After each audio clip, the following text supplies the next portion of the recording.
Praise the Lord. प्रभु यीशु मसीह में आप सबको नमस्कार। आज के जय उत्सव के दिन में जो महिमा से भरा हुआ है, जो हमारी आंखों में देखा, कानों में सुना, चित्त में नहीं चढ़ा, उन बातों को परमेश्वर कर रहे हैं। आइए अपनी आंखों को बंद करें और प्रभु से धन्यवाद के साथ, ऐसे दिन में भी प्रभु ने कहा था अंतिम दिनों में ऐसे समय आएंगे मगर तो अपने जीवन में सीधे खड़े होकर मेरी ओर नहीं आना। आइए हम धन्यवाद के साथ इसमें प्रवेश करें और प्रार्थना के साथ शुरू करेंगे। मगर सर्वप्रथम पहले धन्यवाद के इस कोरस को गाते हुए अपने जीवन को प्रभु को समर्पित करें धन्यवाद के साथ।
उसे हम ग्रहण करने के लिए अपने जीवन को समर्पित करते हैं। तू है सच्चा जिंदा खुदा, तू है सच्चा जिंदा खुदा, है तुझे पर ही भरोसा मेरा। तू है सच्चा जिंदा खुदा, है यीशु पर ही भरोसा मेरा। सेवा पूरी करके पाऊं दीना, प्रभु ऐसा तो वरदान। सेवा पूरी करके पाऊं दीना, प्रभु ऐसा तो वरदान।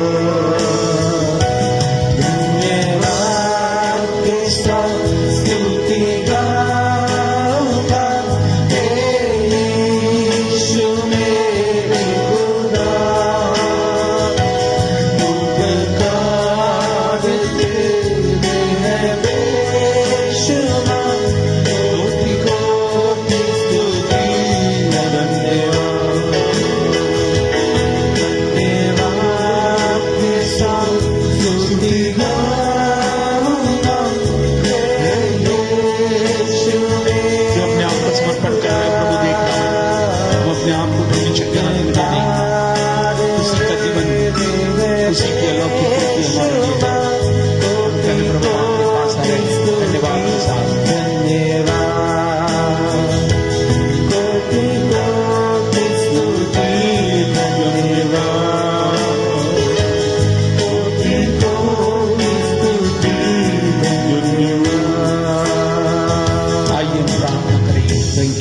हमारे जीवते परमेश्वर प्रभु यीशु के समर्थी पवित्र नाम में आपके चरणों से पाते हैं, विनती और प्रार्थना करते प्रभु आज की अलौकिक विजय से बड़े भी महिमा दिवस में, जिसमें प्रभु आप नई योजनाओं के साथ नई सुबह, नया दौर, नए आयाम की ओर हमें अग्रसर करने के लिए इच्छुक हैं। हम अपने जीवनों को लहू से धोते प्रभु, सारे पाप अपराध धर्म जो कुछ भी हमसे हुए हम उसकी क्षमा चाहते प्रभु, अपने लहू से भी धो दीजिए, शुक्र साफ करिए, क्योंकि आप विश्वास योग्य सच्चे परमेश्वर हैं और अपने लहू के द्वारा धोकर हमें आपके पास आने का सौभाग्य देते हैं कि आपकी धार्मिकता को लेकर प्रभु यीशु के नाम से हम आपके पास परमेश्वर जीवते परमेश्वर पहुंच सके।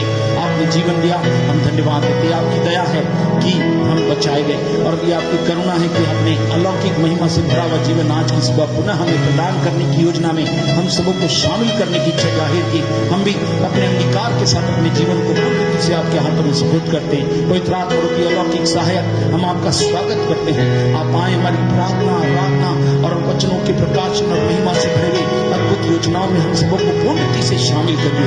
इन दिनों में प्रभु आपके साथ अपने हृदयों को आपके राज्य में अद्भुत माध्यम बनने के लिए और आपके समाचार को वो प्रवाहित करने के लिए और आपसे मिलने के लिए हमारा जीवन प्रभु तैयार किया जा सके।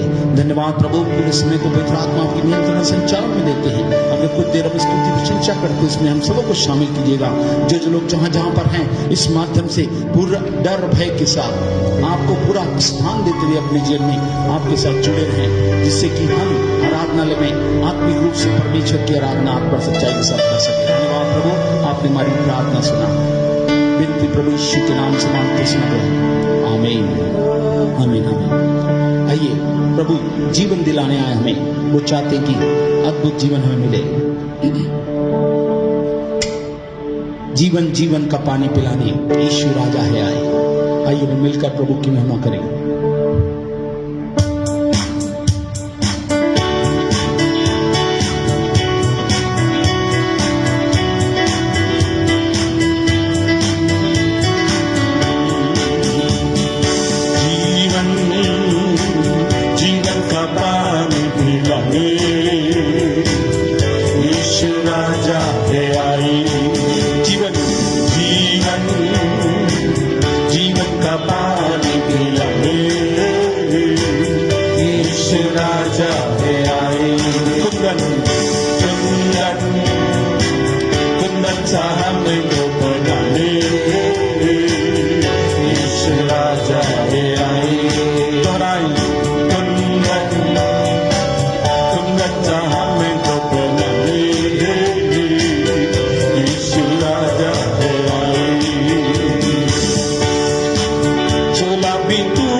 को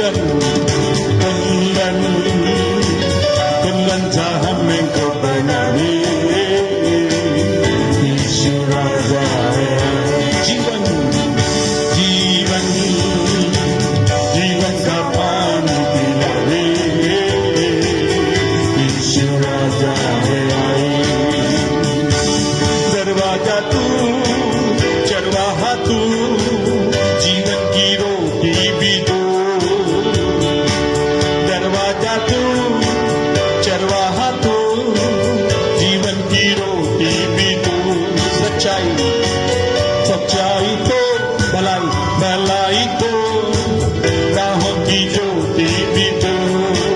सच्चाई, सच्चाई तो भलाई, भलाई तो राहों की ज्योति भी तो।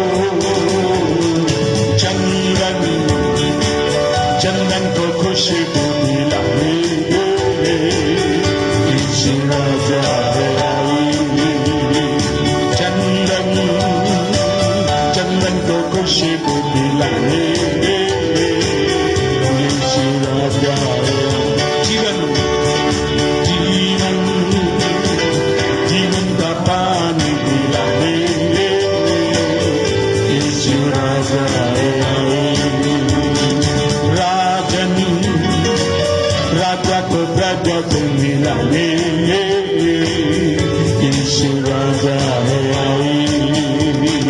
राजन, राजा को प्रजा से मिलाए, यीशु राजा है आई। गुंजन, गुंजन, कौरे को गुंजन सिखाए, यीशु राजा है आई। कुंदन, कुंदन, कुंदन सा हमें को बनाए, यीशु राजा है आई। हालेलुया।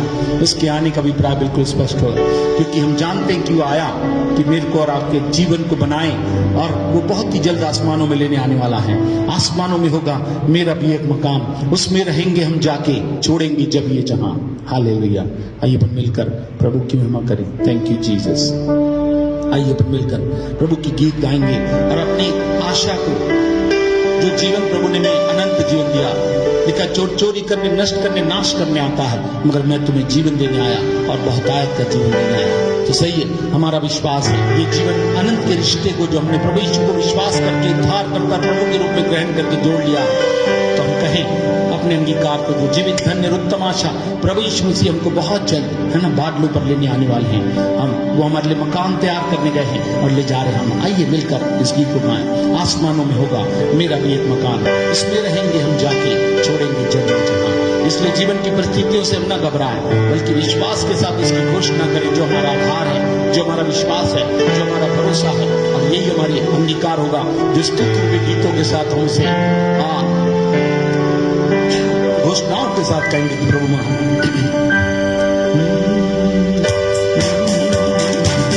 आसमान में होगा मेरा भी एक मकान, उसमें रहेंगे हम जाके, छोड़ेंगे जब ये जहां।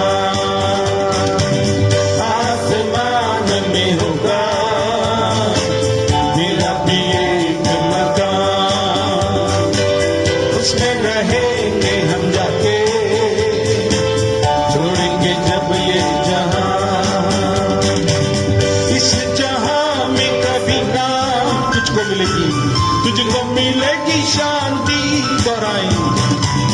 इस जहां में कभी ना तुझको मिलेगी शांति। यीशु के साथ चलो तुम, यीशु के साथ चलो तुम, तब मिलेगी, तब मिलेगी शांति। यीशु के साथ चलो तुम, तब मिलेगी शांति। देखो तुम अपने जीवन को यीशु के हाथों में, यीशु के हाथों में दो। दोहराएं, देखो तुम अपने जीवन को यीशु के हाथों में दो।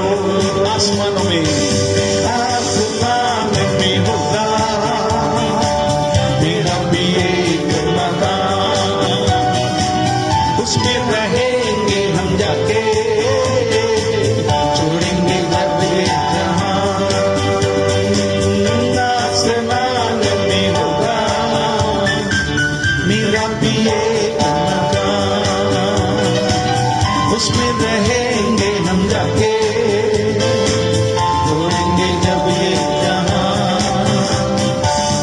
तू काहे शर्माए घबराए, तू काहे घबराए, तू काहे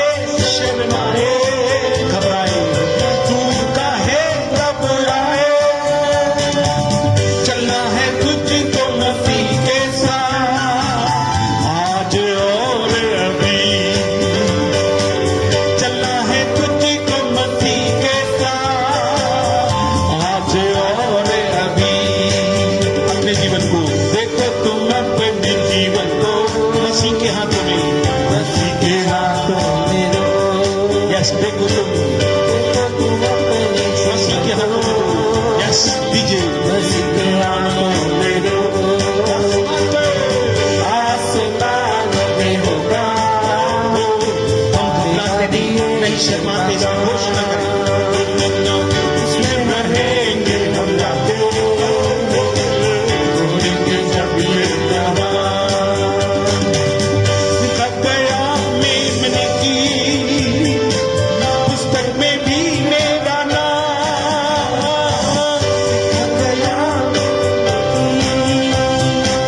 पुस्तक में भी मेरा नाम। मुझ पापी पर जब हुआ था उसके फजल का, उसके फजल का ये काम, मुझ पापी पर जब हुआ था उसके फजल का ये काम। उसने बचाया है मुझको, वो है बड़ा मेहरबान, यस इसने बचाया है मुझको। वो है बड़ा मेहरबान। आसमान में होगा मेरा भी एक मकान, एक मकान, उसमें रहेंगे हम जाके, छोड़ेंगे जब ये जहां। उसको मोहब्बत से तुझसे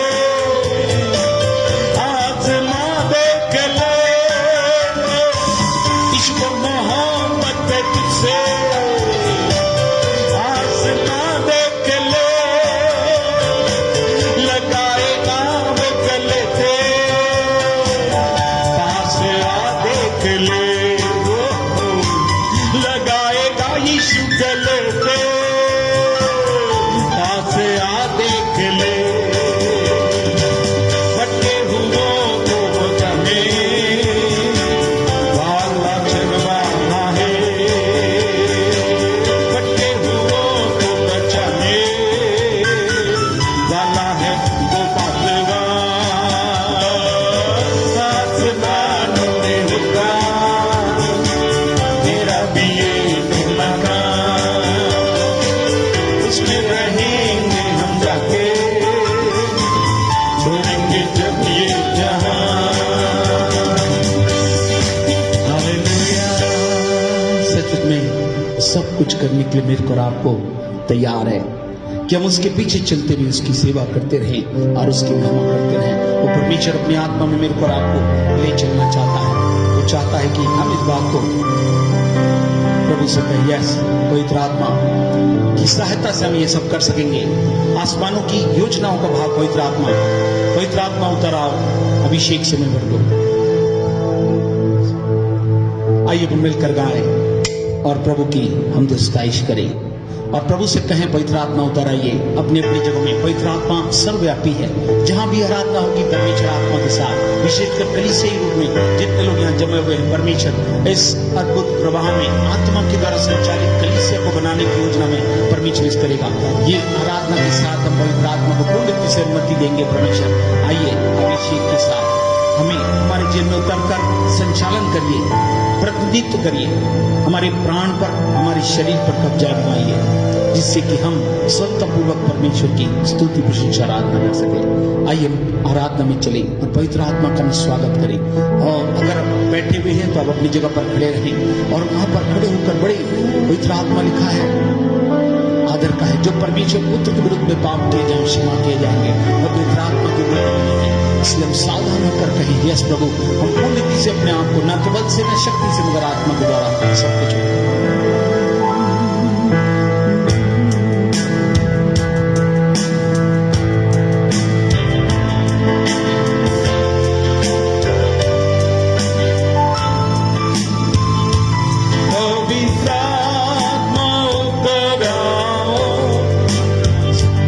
अभिषेक से हमें भर दो, पवित्र आत्मा उतर आओ,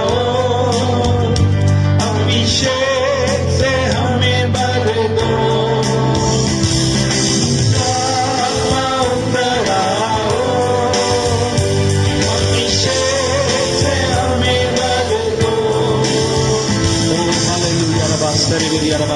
हम प्रभु से कहें हाँ प्रभु, पवित्र आत्मा आपका स्वागत करते हैं। हम चाहते हैं कि मिलकर प्रभु आपकी महिमा करें और आपके नाम को ऊंचा उठाएं। सर्व में श्रेष्ठ नाम से हम सराहते हैं।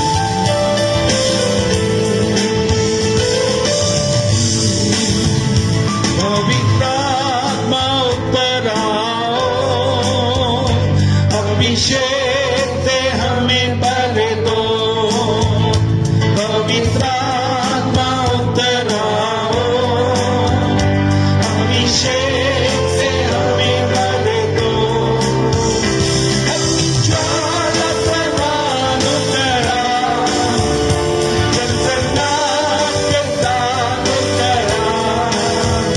अपनी ज्वाला समान उतर आओ, सनसनाहट के साथ उतर आओ। उतर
हाँ तुम्हें हमारा आराधना करे, पवित्र आत्मा हमारे बीच में उपस्थित है, आत्मा से आराधना करने वाले को ढूंढ रहा है। ओ नमाना नमारा बस मैं पूरे मन से तेरी आराधना करूंगा, बस प्यार करूंगा मैं ज्यादा तुझसे, प्यार करूंगा मैं ज्यादा तुझसे, पवित्र आत्मा और सच्चाई से प्यार करूंगा मैं ज्यादा तुझसे, पवित्र आत्मा और सच्चाई से तुझे पूरे मन से आराधना, पूरे बल से प्रेम भी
प्रभु से प्रार्थना करेंगे कि आज के समय प्रभु आशीष दे। प्रभु ने मेरी स्तुति प्रशंसा प्रार्थना को ग्रहण किया।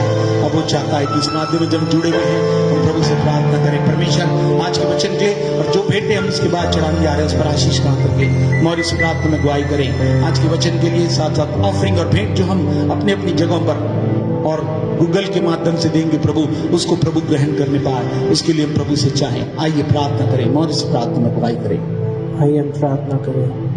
प्रेमी अनुग्रहकारी पिता, हम परमेश्वर आपके चरणों के निकट आते परमेश्वर पिता, परमेश्वर पिता हम प्रार्थना करते परमेश्वर पिता, आपने हमारी आराधना को ग्रहण किया परमेश्वर पिता, आपने हमारे आराधना को परमेश्वर पिता स्वीकार किया परमेश्वर, हम धन्यवाद देते परमेश्वर पिता। जो भी परमेश्वर पिता हमको दिन ब दिन परमेश्वर पिता आप आशीष दे रहे परमेश्वर पिता, हमको और आशीष पवित्र आत्मा की ओर से पवित्र आत्मा हमको भरिए प्रभु जी, हमसे बोल और बातचीत करिए प्रभु, कि जिससे परमेश्वर पिता हम आपके वचनों को सुन सके परमेश्वर पिता। जो भी वचन बोला जाता है परमेश्वर पिता हमारे जीवन में परमेश्वर पिता जड़ पकड़ने वाला हो सके परमेश्वर पिता। जितने भी लोग इस वक्त हमें ऑनलाइन सर्विस देख रहे हैं परमेश्वर पिता, एक एक को परमेश्वर पिता छूए परमेश्वर पिता, एक एक के वचन को परमेश्वर पिता आपके दिल को छीनने वाले हो सके परमेश्वर पिता। इस प्रार्थना करते हैं प्रभु परमेश्वर पिता, हमारे अंत तक परमेश्वर पिता हमारे साथ रहिए परमेश्वर पिता। सारा आदर जलाल आपको देते इस छोटी सी बेनती को यीशु के नाम से मांगते हैं, आमीन आमीन आमीन। इस वक्त एक गीत होगा और गीत के बाद हम परमेश्वर के वचन के भाग में जाएंगे। प्रार्थना हो चुकी है, हम अपनी भेंटों को भी अपनी जगहों पर आप जमा कर सकते हैं, या तो गूगल से पे कर सकते हैं या जमा करके जब भी आप आए संपर्क करते हुए आप अपनी भेंटों को यहाँ पर दे सकते हैं। प्रभु आप सबको अच्छी बरकत दे। धन्यवाद। आइए इस समय गाएं। यीशु ने कहा ठांडस बांध मत डर, मैं तेरे संग हूं। प्रभु का वादा है मैं तेरे साथ रहूंगा और सब परिस्थितियों में लेके चलूंगा और अपनी महिमा तुझे दिखाता जाऊंगा। आइए मिलकर गाएं।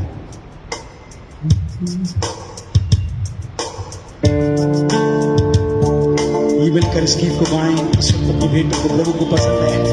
हम ये मानते हैं दान और दाता आप हैं, जीवन आपने दिया, महिमा आप दे रहे हैं और सब कुछ को बताने वाले आप हैं।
मेरे कंधों की छाया में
आइए हम परमेश्वर के वचन में चलेंगे। सब लोग अपनी जगह पर वचन को लेकर बैठ जाएं और प्रभु से चाहें कि प्रभु की उत्तम आशीष का भाग हमें से हर एक के जीवन में रहने पाए। Thank you Jesus, hallelujah, thank you Jesus. आज हम परमेश्वर के वचन को सुनने के लिए बैठे। मैं चाहूंगा जितने लोग के पास तक ये आवाज जा रही है, आज हम प्रभु की वाणी को सुनने के लिए तैयार हो जाएं।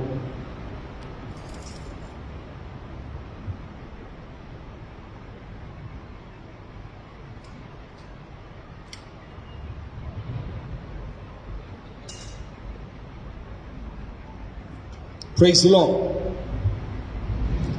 Praise the Lord. अपनी जगहों में हम प्रभु की तारीफ करते रहें और उसके नाम को ऊंचा उठाएं। आज परमेश्वर हम सबों को आशीर्वादित करना चाहता है। वो चाहता है कि अद्भुत महिमा का कार्य हमें से हर एक के जीवन में होने पाए और उसका नाम ऊंचा किया जा सके। जहाँ परमेश्वर हमारे लिए अद्भुत अद्भुत कार्यों को जो उसने हमारे लिए किए हैं उसको मैं और आप देख सकें और जान सके कि हमारा परमेश्वर कितना महान है और कितने अद्भुत कार्य करता है कि मिलकर हम प्रभु की महिमा हम अपने जीवन से सदा उसे दे सके। हालेलुया। हो सचमुच में प्रभु हमारा अद्भुत परमेश्वर है। ये परिवर्तन के माह के इस अंतिम पड़ाव में, ये माह परिवर्तन का उसके पहले अनुग्रह से भरा हुआ सब कुछ उपलब्धता के साथ मेरे लिए उपस्थित रहा। अब ध्यान से जब प्रभु का वचन चलेगा, मैं चाहूंगा जहां भी आप बैठे हैं, आप पहला स्थान, पहला आदर, प्रभु ने अपने नाम से भी अधिक महत्व वचन को दिया। इसलिए जब वचन चले तो अपनी जगहों पर शांतिपूर्वक बैठे, अपनी आस्था को प्रकट करें कि हम परमेश्वर आपका भय मानते हैं और इस तरह से प्रभु से आशीष को प्राप्त करें। आज इस परिवर्तन के इस माह में जो महिमा के युग में परमेश्वर सब प्रकार की परिस्थिति, अंतिम दिनों में भारी क्लेश होगा जो न पहले कभी हुआ न कभी होगा। ऐसी बातें परमेश्वर ने मत्ती के 24वें अध्याय उसकी 21 से 22वें आयत में कहा। मगर प्रभु ने कहा था जब ये बातें होने लगे तो तुम अपने जीवन में सीधे खड़े होकर मेरी ओर क्या करना, ताकना। यदि हम लूका के 21वें अध्याय को देखें तो वहां पर इस प्रकार से वचन में कहता है, लूका 21 उसकी 26 आयत में, भय के कारण और संसार पर आने वाले घटनाओं की बात देखते देखते लोगों के जी में जी नहीं रहेगा। जब घबराहट, निराशाएं, परेशानियां बढ़ती चली जा रही हैं, ऐसे समय में हम देखते हैं कि प्रभु ने कहा था लोगों के जी में जी नहीं रहेगा। उनका प्राण घबरा जाएगा, उनका हृदय विस्मित हो जाएगा, निराश हो जाएगा, हताश हो जाएगा, व्याकुल हो जाएगा। मगर प्रभु ने कहा था याद रखो, मैंने कहा तुम क्या नहीं करना, डरना नहीं, तुम्हारा मन व्याकुल ना हो, तुम परमेश्वर पर विश्वास करते हो, प्रभु यीशु मसीह पर विश्वास करो। मैं तुम्हारे लिए घर बनाने जा रहा हूं, मैं आऊंगा और तुम्हें अपने साथ ले जाऊंगा कि तुम मेरे साथ रहो। मगर इन अंतिम दिनों में जब ऐसा समय होगा, लोगों के जी में जी नहीं रहेगा और आकाश की शक्तियां हिलाई जाएगी। मगर जब ये बातें होने लगे तो 28वें आदमी कहता है, सीधे होकर अपने सिर ऊपर उठाना क्योंकि तुम्हारा छुटकारा निकट। सीधे होना मतलब परिवर्तन की अत्यंत आवश्यकता है। हमें प्रभु के साथ संबंध को पहला और मजबूत और आधार बनाकर रखना, ये हमारे जीवन की बात है जो बहुत ही आवश्यक है। सीधे मतलब अपने जीवन में, आत्मिक अभिप्रायों में, आत्मिक घर में, आत्मिक वचन रूपी प्राथमिकता में, आत्मिक घर अर्थात कलीसिया रूपी पारिवारिक जीवन में प्राथमिकता, आत्मिक क्षेत्र में आत्मा की भरपूरी रूपी प्राथमिकता, भोजन के क्षेत्र में परमेश्वर के वचन की प्राथमिकता जो परमेश्वर प्रकाशनों के द्वारा और भविष्यवाणियों के द्वारा प्रभु बताता जाएगा, तुम इसे ध्यान से सुनना, बिना बताए मैं कुछ नहीं करूंगा। प्रभु ने कहा सीधे खड़े होना मतलब इन बातों पर अपने संबंधों को मधुर बना लेना। यदि ऐसा कर रहे हैं तो परमेश्वर हमें से हर एक के लिए इन अद्भुत कार्यों को हमें से हर एक के लिए कर रहा है कि मिलकर प्रभु को महिमा दें और उसके नाम को ऊंचा उठाएं, क्योंकि प्रभु हमसे बहुत प्यार करते हैं और वो चाहते हैं कि अद्भुत बातें सीधे होकर सिर उठाना क्योंकि तुम्हारा छुटकारा निकट होगा। छुटकारा बहुत जरूरी है। हम यहाँ से छुटकारा पाकर लिखा है इस विनाश की परिस्थिति में आकाश और पृथ्वी जाती रहेगी, प्रभु आएगा और अपने लोगों को ले जाएगा। जब ये होने जा रहा है, हम अपने छुटकारे की बाट जो रहे हैं, तो प्रभु कहता हमें कैसे ही गंभीर होना चाहिए, अपने जीवन में सीधे खड़े होकर केवल अपनी आंखों को आपकी ओर ही लगाना। मैं आंखें अपनी पर्वत की ओर लगाऊंगा, उठाऊंगा, मुझको है पता सहायता यीशु से पाऊंगा। मैं आंखें अपनी पर्वत की ओर लगाऊंगा।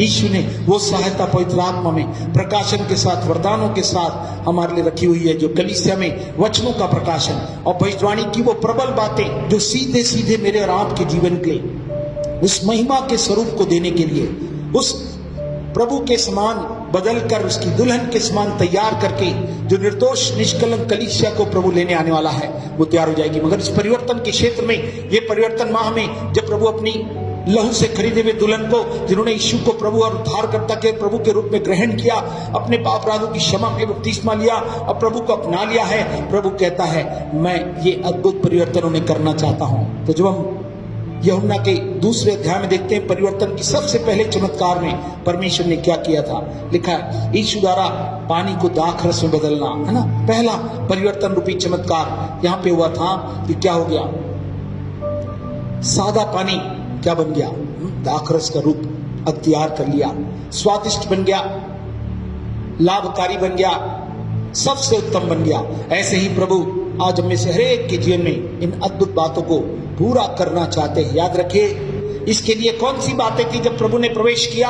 याद रखिए, इन अंतिम दिनों में जबकि प्रभु का आना निकट है, सारी बातें इस बात को बता रही हैं। प्रभु ने कहा था भारी क्लेश के समय में जब ये बढ़ जाएगा, जैसे मैंने आपको जो बताया था मत्ती के 24वें अध्याय की 20 और 21वीं आयत में, वहां पर इस प्रकार से लिखा हुआ है 21 आयत, क्योंकि उस समय ऐसा भारी क्लेश होगा जैसा जगत के आरंभ से अब तक ना अब तक हुआ और ना कभी होगा। भारी क्लेश अभी तक नहीं हुआ, वो हो रहा है।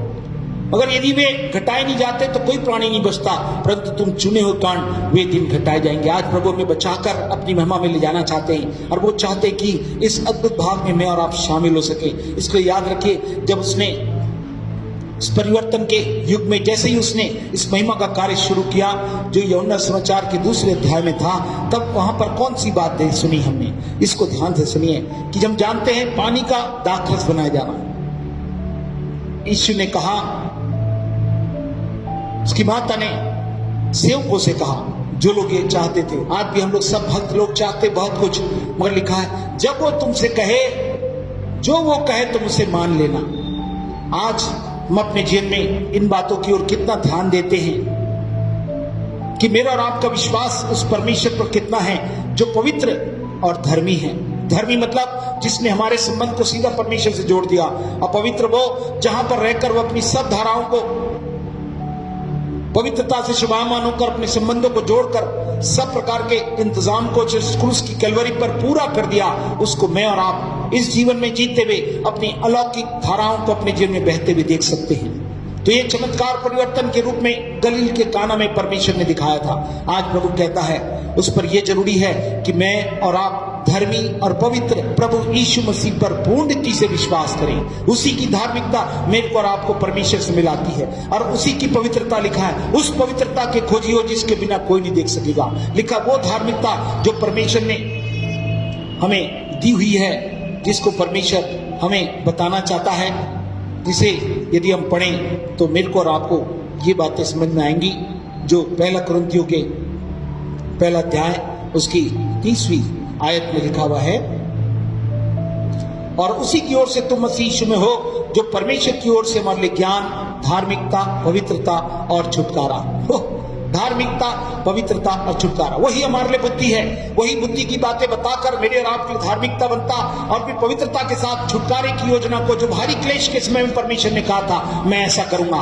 आज कितने लोग इन दिनों में उन अभिप्रायों के प्रति कितने सतर्क हुए हैं। प्रभु एक गहरी बात आज के विषय को लेकर देना चाहता है। मैं इस विषय की ओर आपके ध्यान आकर्षित करना चाहूंगा, मगर याद रखें कितने लोग गलील के पहले काना में जो चमत्कार दिखाया, यीशु ने समय नहीं आया बोला, मगर जैसे ही समय आकर उसने इस बात की घोषणा की तो कैसे पानी दाखरिस में तब्दील हो गया। और लिखा लोग पहले अच्छा देते हैं उसके बाद मिला देते हैं, मगर अंत तक क्या किया उन्होंने? सर्वोत्तम दिया, सबसे उत्तम। आज परमेश्वर उन उत्तम बातों को जो हमारी आंखों ने देखा, कानों ने सुना, जो हमारे चित्त में नहीं चढ़ी, इन बातों को प्रभु देना चाहते हैं कि मैं और आप इस अद्भुत बात को अपने जीवन में देख सके। हालेलुया। इसलिए कि हम इस बात को मान सके, जो लोग मसीह यीशु में हैं, परमेश्वर की ओर से यीशु मसीह हमारे लिए क्या ठहरा? ज्ञान, बुद्धि ठहरा। वही हमारा प्रकाशन है। बुद्धि की बातें बताकर और समझ की बातों में बचाकर, बचाने की योजनाओं के साथ मैं तुम्हारे लिए छुटकारे की उन अभिप्रायों को कि मैं बहुत जल्दी तुमको बादल पर लेने आने वाला हूं, वो कलीसिया को, वो लहू से मोल लिए हुए उन भक्तों को क्या चाहता है कि वे लोग धार्मिकता, पवित्रता और छुटकारा जो प्रभु यीशु मसीह में है, ये विश्वास के साथ अपने जीवन में इस परिवर्तन के युग में, जबकि दुनिया बदलती चली जा रही है, सब परिस्थितियां बदल रही हैं, ऐसे में प्रभु मेरे को और आपको अपने स्वरूप में बदल रहा है। जैसा मेरा स्वभाव तब ऐसा हो, वो जैसे मेरी पहचान थी वैसी तुम्हारी पहचान हो, वो तुम्हारे जीवन से मैं दिखाई दूं, वो हम घटते चले जाएं। यूहन्ना ने कहा था वो बढ़े और मैं घटूं। सचमुच में प्रभु यीशु की महानता, हाँ, लिखा दुनिया में सबसे बड़ा और बढ़कर वो कौन था? हाँ, प्रभु की अद्भुत महिमा का भाग उन सबों के जीवन में आ गया कि प्रभु का नाम ऊंचा किया जा सके और उसकी जय जयकार होती रहे। Hallelujah, hallelujah. हम प्रभु में इन बातों को समझे, जहां प्रभु हम उत्तम बातों के साथ प्रभु हमारे ले जाना चाहता है, और वो चाहता है कि इस अद्भुत बात में हमारा प्रभु से मेल होता रहे। Hallelujah, hallelujah. ओ धार्मिकता, पवित्रता और छुटकारा, बुद्धि में अर्थात प्रकाशन की बातें जो इन दिनों में प्रभु अभिषिक्तों के माध्यम से, अगुओं के माध्यम से, जो परमेश्वर ने कलीसिया में ठहराए हुए हैं, उनके माध्यम से जो बात बोली जाएंगी, वही मेरे और आपके छुटकारे में दिन घटा दिए गए चुने हुओं के लिए। प्रभु ने कहा है बुलाए हुए तो बहुत है मगर चुने हुए थोड़े हैं। इन थोड़े में आपको पूर्णता से विश्वास करना है कि मेरी और आपकी धार्मिकता नहीं मगर उसकी धार्मिकता, जिसमें होकर जो प्रभु यीशु मसीह मेरे को और आपको पहुंच दी, मैं और आप पहुंचाए जाएंगे। और उस पवित्रता के बिना कोई भी प्रभु को देख नहीं सकेगा। इसने लिखा उस पवित्रता के खोजी हो जाओ और सबसे मेल मिलाप रखने पवित्रता के खोजी हो, जिसके बिना कोई प्रभु को कदापि देख नहीं सकेगा। आज प्रभु हमारे जीवन में इन सब बातों को बहुत आयत से चाहता है कि इन अद्भुत बातों का भाव अपने जीवन में सदा संजो के रखे। कितने लोग इस बड़े परिवर्तन को चाहते हैं। पहला चमत्कार बहुत से लोग का अभी तक नहीं हो पाया, कई लोग का परिवर्तन हुआ और बहुत सारी बातें हुई, मगर प्रभु इन अद्भुत बातों को मेरे और आपके जीवन में पूरा करना चाहता है। वो चाहता है कि उसके अद्भुत भाव का भाग मेरे और आपके जीवन में बहुत आयत से होता रहे। हालेलुया। और उसका नाम ऊंचा किया सके। हालेलुया। आइए इस बात को देखने के लिए कि इन चमत्कारों के बीच में परमेश्वर कौन से बात किए। जब ये पहला चमत्कार हुआ, उसके बाद यदि आप पढ़ें यूहन्ना समाचार 2 अध्याय, पहला प्रभु ने महिमा का कार्य जब करने के बाद सबसे पहला काम किया, क्या किया? आज भी बहुत से लोग परिवर्तन, प्रभु चंगाई, छुटकारा और आजादी के साथ बड़े बड़े प्रश्नों के उत्तर को दे रहा है। जो भी आकांक्षा रख रहे हैं, प्रभु पर विश्वास के साथ प्रभु के पास आ रहे हैं, प्रभु उनके लिए सब कुछ करके दे रहा है। जो हमारी आंखों ने देखा, कानों ने सुना, चित्त में नहीं चढ़ी, उन बातों को परमेश्वर दिखा रहे हैं, प्रमाण के साथ दिखा रहे हैं। दिखाने के बाद आखिर प्रभु क्या बोलना चाहते थे? ध्यान से सुनिएगा कि प्रभु अपनी कलीसिया रूपी दुल्हन को अर्थात मसीह मंदिर को कैसा शुद्ध करना चाहते हैं। यदि 2 कुरिन्थियों उसका 7वां अध्याय उसकी पहली आयत में इस प्रकार का वचन लिखा हुआ है, अतः हे प्रियो कि जबकि ये प्रतिज्ञाएं मिली हैं, क्या? धार्मिकता, पवित्रता और छुटकारा, जिसमें हम प्रभु के साथ रहेंगे। तो क्या करो? आओ हम अपने आप को शरीर और आत्मा की सब मलिनता से शुद्ध करें और परमेश्वर का भय रखते हुए पवित्रता को सिद्ध करें। हाँ, मलिनता से शुद्धता अर्थात दूसरे शब्दों में शुद्धिकरण। आज मंदिर का हृदय रूपी मंदिर, हमारे दिल रूपी मंदिर, जिसमें परमेश्वर विराजमान होता है, और इस कलीसिया में जिसको उसने कहा था मैं अपनी कलीसिया बनाऊंगा, आत्मा में बचे हुए लोग का एक परिवार बनाऊंगा और जिसमें मैं चाहूंगा वे लोग शुद्ध हो जाएं। आप देखिए, पहले पानी का दाखरस बनाकर प्रभु ने चमत्कार के साथ बताया, मैं जो भी आएंगे उनको तृप्त करूंगा, उन्हें किसी बात की घटी नहीं होगी, उनके लिए बड़ा परिवर्तन। सादे को दाखरस बना दूंगा, अर्थात आपका जीवन सामान्य से असामान्य हो जाएगा। आप जैसे भी हैं प्रभु, हर एक क्षेत्र में आपको तरक्की और सब प्रकार के सुधार और सब प्रकार की सफलता के साथ आपको ले चलने के लिए तैयार है। पूर्ण चंगाई, पूर्ण बढ़ोतरी, सब प्रकार की बातों को प्रभु करेंगे। मगर प्रभु क्या चाहते हैं, ध्यान से सुनिएगा। जैसे ही इसमें हम पढ़ते हैं तो मेरे को और आपको ये बात समझ में आती है जो यूहन्ना के दूसरे अध्याय की 13वीं आयत में लिखा हुआ है। जैसे ही पहला चमत्कार हुआ और प्रभु यीशु ने चमत्कार किया, उसकी 13वीं आयत में हम पढ़े तो समझ में आता क्या। इसके बाद वह, उसकी माता, उसके भाई उसके लिए कफरनहूम को गए और वहां कुछ दिन रहे। और यहूदियों का फसह का पर्व निकट था और यीशु यरूशलेम को गया। यरूशलेम परमेश्वर के घर को गए। ध्यान से सुनिए, आज कलीसिया में आए, अगर आप आज के अनुवाद में कहें तो यीशु मसीह चर्च ऑफ गॉड सोपेला में आए। वाह! और क्या किए? आकर क्या किए? ध्यान से सुनिएगा, बहुत ही स्पष्ट बात। उसने मंदिर में बैल, भेड़ और कबूतर के बेचने वाले और सर्राफों के बैठे हुए पाया। तब उसने रस्सियों का कोड़ा बनाकर सब भेड़ों और बैलों को मंदिर से निकाल दिया और सर्राफों के पैसे बिखेर दिए और भीड़ों को उलट दिया। और कबूतर बेचने वालों से कहा, इन्हें यहां से ले जाओ, मेरे पिता के घर को व्यापार का घर मत बनाओ। तब उसके चेलों को स्मरण आया कि लिखा है, तेरे घर की धूल मुझे खा जाएगी। ओह, यहां पर देखिए प्रभु मुख्य विषय जिस पर आपका ध्यान आकर्षित करना चाहता हूं, जो प्रभु ने परिवर्तन के साथ, ये महीना परिवर्तन का है और प्रभु ने कई परिवर्तन मेरे और आपके जीवनों में किए हैं, चमत्कारों के साथ, आशीषों के साथ, छुटकारे के साथ, चंगाइयों के साथ, ताजगी के साथ, खुशियों के साथ, आनंद के साथ, शांति के साथ मेरे और आपके जीवन में अद्भुत चमत्कार हुए। मगर उसके बाद प्रभु आज हमारे जीवन में क्या चाहते हैं? ये चाहते हैं प्रथम शुद्धिकरण का कार्य। यीशु मसीह ने जैसे ही परिवर्तन के साथ उनके जीवन में शुद्धता का कार्य किया। हाँ, लिखा है, शरीर और आत्मा की सब मलिनता से अपने आप को शुद्ध करें।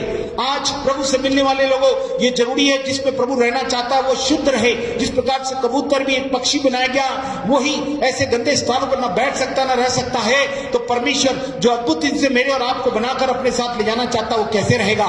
क्या तुम नहीं जानते कि तुम्हारा हृदय परमेश्वर का मंदिर है और मैं उसमें रहना चाहता हूं और मैं किसी प्रकार की अशुद्धता को पसंद नहीं करता हूं। कोई ऐसी बातों के साथ मैं नहीं रह सकता हूं। इसलिए हम उसकी आत्मा को ना बुझाएं, न ही शोकित करें।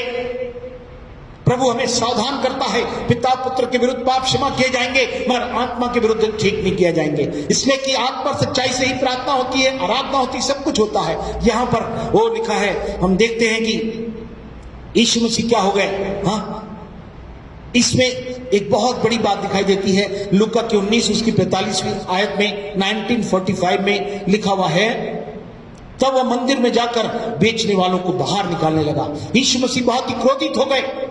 दो ही समय में क्रोधित हुए थे, इसको ध्यान से सुनिएगा। दो समय क्रोधित होकर यीशु मसीह ने किया क्या? आज भी कलीसिया में प्रभु प्यार से बुलाकर सब लोग के चमत्कार कर रहा है, सब जरूरत को पूरा कर रहा, बोझ से दबे को आजाद कर रहा, बीमारों को ठीक कर रहा, बंधन से लोगों को आजादी दे रहा। वो अपने जीवन के भविष्य में निराश और दुखित थे, परमेश्वर उसके उज्जवल भविष्य की कामना करते हुए घोषणाओं को भी किया, मैं तुम्हारे लिए ऐसा करना चाहता हूं, मैं तुम्हारी परिवार का भला करूंगा, रोटी कपड़े मकान की हर प्रकार की सुविधा दूंगा, तुम्हें स्वस्थ रखूंगा, हर प्रकार से बचाता हुआ ले चलूंगा। उसके बावजूद भी जैसे ही यीशु मसीह इस चमत्कार के साथ आगे गए तो उसने जैसे ही मंदिर में देखा तो क्या किया? बाहर निकालना शुरू किया। शुद्धिकरण, कोई भी बातों को परमेश्वर शरीर और आत्मा की जो प्रभु को पसंद नहीं है, वो कोई बातों को रखने का अधिकार मेरे को और आपको प्रभु कभी नहीं देना चाहते। प्रभु चाहते हैं कि इसके विषय में हम बहुत ही ज्यादा, सबसे बड़ा महान कार्य यहां पर हुआ। वो क्या हुआ कि यीशु मसीह क्या करने लगे? हाँ जी, कोड़ा बनाया उन्होंने रस्सी का और उससे किसको? भेड़ों को और बैलों को निकालने लगे। बोले मेरे घर को व्यापार का घर मत बनाओ। आज प्रभु मेरे और आपके जीवन में इन बातों के विषय ये चाहता है कि मैं अद्भुत बातों को समझ सके। Thank you Jesus, hallelujah. कि प्रभु की महिमा का बात हमारे जीवन में देख सके और उसके नाम को ऊंचा उठाए। हालेलुया। प्रभु चाहते हैं कि उस अद्भुत बात को हम समझ सके जो परमेश्वर ने मेरे और आपके लिए रखे हुए हैं। Praise the Lord. प्रभु की योजनाओं का भाग हमें से हर एक के जीवन में बहुतायत से होता रहे। हाँ, यहां पर हम देखते हैं यीशु मसीह आज चर्च में आकर गुस्सा क्यों हुए? एक सरल शब्द में अपनी भाषा में आपको अनुवाद करके बता रहा हूं। जैसे वो मंदिर में आए और जैसे ही घुसे, देखे व्यापार का घर है, तो प्रभु ने क्या किया? उनके पीड़ों को लट दिया, सर्राफों को, बिजनेसमैन को, किसी व्यापार के घर को, हाँ ये मत बनाओ। लिखा मेरे घर की धूल मुझे खा जाएगी। आज परमेश्वर अपने घर में ले जाने के लिए कहा था, मैं तुम्हारे लिए घर तैयार करने जा रहा हूं। और आज प्रभु ने कलीसिया रूपी घर बनाया। इसकी धूल मेरे राम की जिन में इतनी रहे कि यहाँ पे कोई भी शरीर और आत्मा की कोई भी मलिनता की बातें, मन वचन कर्म से, लेने देने से, पैसों से और व्यापार से संबंधित कोई भी बात यहाँ पर नहीं होने पाए। इस बात को लेकर परमेश्वर हमें बिल्कुल चिता रहे हैं। यहाँ पर जो बात देखने की है वो बहुत ही महत्वपूर्ण है, जिसको यहाँ पर बताया गया है वो ऐसी है जहां पर प्रभु यीशु मसीह क्या हुए? यीशु मसीह चिंतित हो गए कि कलीसिया जो है वो पवित्रता और ईश्वरीय निष्ठा या भक्ति का आधार है। हाँ, सब लोग ध्यान से सुन रहे हैं, नजरों को यही रखें और ध्यान से सुने, जिससे कि प्रभु जो कह रहा है उसको हम समझ सकें। प्रभु यीशु जब मंदिर में आए तो उसने देखा कितने लोग पवित्रता और परमेश्वर की निष्ठा रखे हुए हैं। आज ये एक सामाजिक और मानवीय कार्य बाद में दिया जाता है। जो आत्मिक रूप से सम्मिलित होकर परमेश्वर को प्रसन्न करते हैं, उनके लिए सामाजिक और मानवीय सुविधा के साथ परमेश्वर सब कुछ उपाय करते हैं। इसलिए परमेश्वर चाहते हैं कि इन बातों का ध्यान रखें, है ना। यीशु मसीह गुस्सा क्यों हुए? क्रोधित क्यों हुए? हेलो, ध्यान से सुने, क्रोधित क्यों हुए? हाँ, क्रोधित क्यों हुए? क्रोधित क्यों हुए? हम देखें कि इन बातों में परमेश्वर अद्भुत बातों को मेरे राम के जीवन में बताना चाहते थे। हाँ, क्या बताना चाहते थे? कि कोई भी बातें जो परमेश्वर रहित है, कोई भी व्यापार, कोई भी बातें जिसमें परमेश्वर ना हो, वो वाला कोई भी काम मेरे राम के जीवन में, परमेश्वर के भवन में, कलीसिया में नहीं होना चाहिए। दूसरी बात, कोई भी लालच की बात, लेने देने से लालच की बात, इससे ये हो जाएगा, इससे वो हो जाएगा, व्यापार की कोई बातों का आधार, हाँ ये जरूर है। प्रभु ने कहा मुझे खोजो, सर्वप्रथम मेरी खोज करोगे तो मैं तुम्हें रोटी कपड़ा मकान दे दूंगा। अर्थात परमेश्वर ने सब कुछ देने का वादा किया। परमेश्वर का राज्य खाना पीना नहीं है, मगर धार्मिकता, मेल मिलाप और वह आनंद है जो पवित्र आत्मा के द्वारा होता है। परमेश्वर ने रोमियो 14:17 के आधार पर यह कहा। जब परमेश्वर इन बातों को मेरे राम के जीवन में कहता है तो वो चाहता है कि इनके विषय में हम सावधान रहें। हाँ, लिखा है बहुत कुछ समय परमेश्वर के घर से परमेश्वर रहितों को, और जो लोग लालची थे, व्यापार बनाकर सोच रहे थे इसी से मेरा और आपका, हाँ, मंदिर व्यापार का घर बन रहा है, इसको लोग ने, है ना, कमाई का साधन जुटा लिया है, इसको प्रभु वहां से निकालने लगे। और जो परमेश्वर के घर के सच्चे आत्मिक उद्देश्य को नष्ट कर रहे थे, आत्मिक उद्देश्य कि यहां पर मैं और आप उसकी दुल्हन आत्मा में नए बनते चले जाएं, पुरानी बातें जाती रही, सब कुछ नया हो गया। कभी कभी हम पुराने थे ऐसे और यहां आकर फिर वैसे ही। प्रभु कहता है ये बिल्कुल भी बर्दाश्त नहीं करेगा। सब लोग ध्यान से सुने, जहां तक सुन रहे हैं, कलीसिया के विशेषकर लोग जो इस कलीसिया से जुड़े हुए हैं, साथ साथ जो भी हैं, अपने संबंधों के प्रति जब आप भी परमेश्वर के पास जाते हैं तो कोई भी बातें जो परमेश्वर को पसंद नहीं है, जो परमेश्वर के अभिप्राय को कि पवित्रता से स्वभावमान होकर मेरी आराधना करो, आत्मा सच्चाई से प्रार्थना करो, आत्मा सच्चाई से आराधना करो, सबसे पहला स्थान परमेश्वर के वचन को दो। सबसे पहले मैंने नाम से विधिक महत्व वचन को दिया। जब वचन चले तो उन प्रकाशन की बातों का हार आमीन के साथ ग्रहण करो। यदि ये उद्देश्य आपके जीवन में कलीसिया में नहीं है तो प्रभु कहता है सबको प्रभु बाहर करने का समय आ गया। अब ये समय नहीं रहा कि परमेश्वर अपनी दुल्हन को तैयार करके अपने साथ ले जाना चाहता है। वो चाहता है कि ये भाव मेरे राम के जीवन से जाता रहे। वो इसलिए वो चाहता है कि आत्मिक उद्देश्य को जो लोग नष्ट कर रहे थे, जो आत्मिक अभिप्रायों को साथ नहीं देते, विरोध करते या उसके विरोध में अलग प्रकार की युक्तियां निकालते हैं या किसी भी ग्रुप वाइज या किसी भी तरीके से उसके विरोध में शामिल होते हैं, प्रभु उनको बाहर निकालने वाला है। मैं और आप सावधान हो जाएं।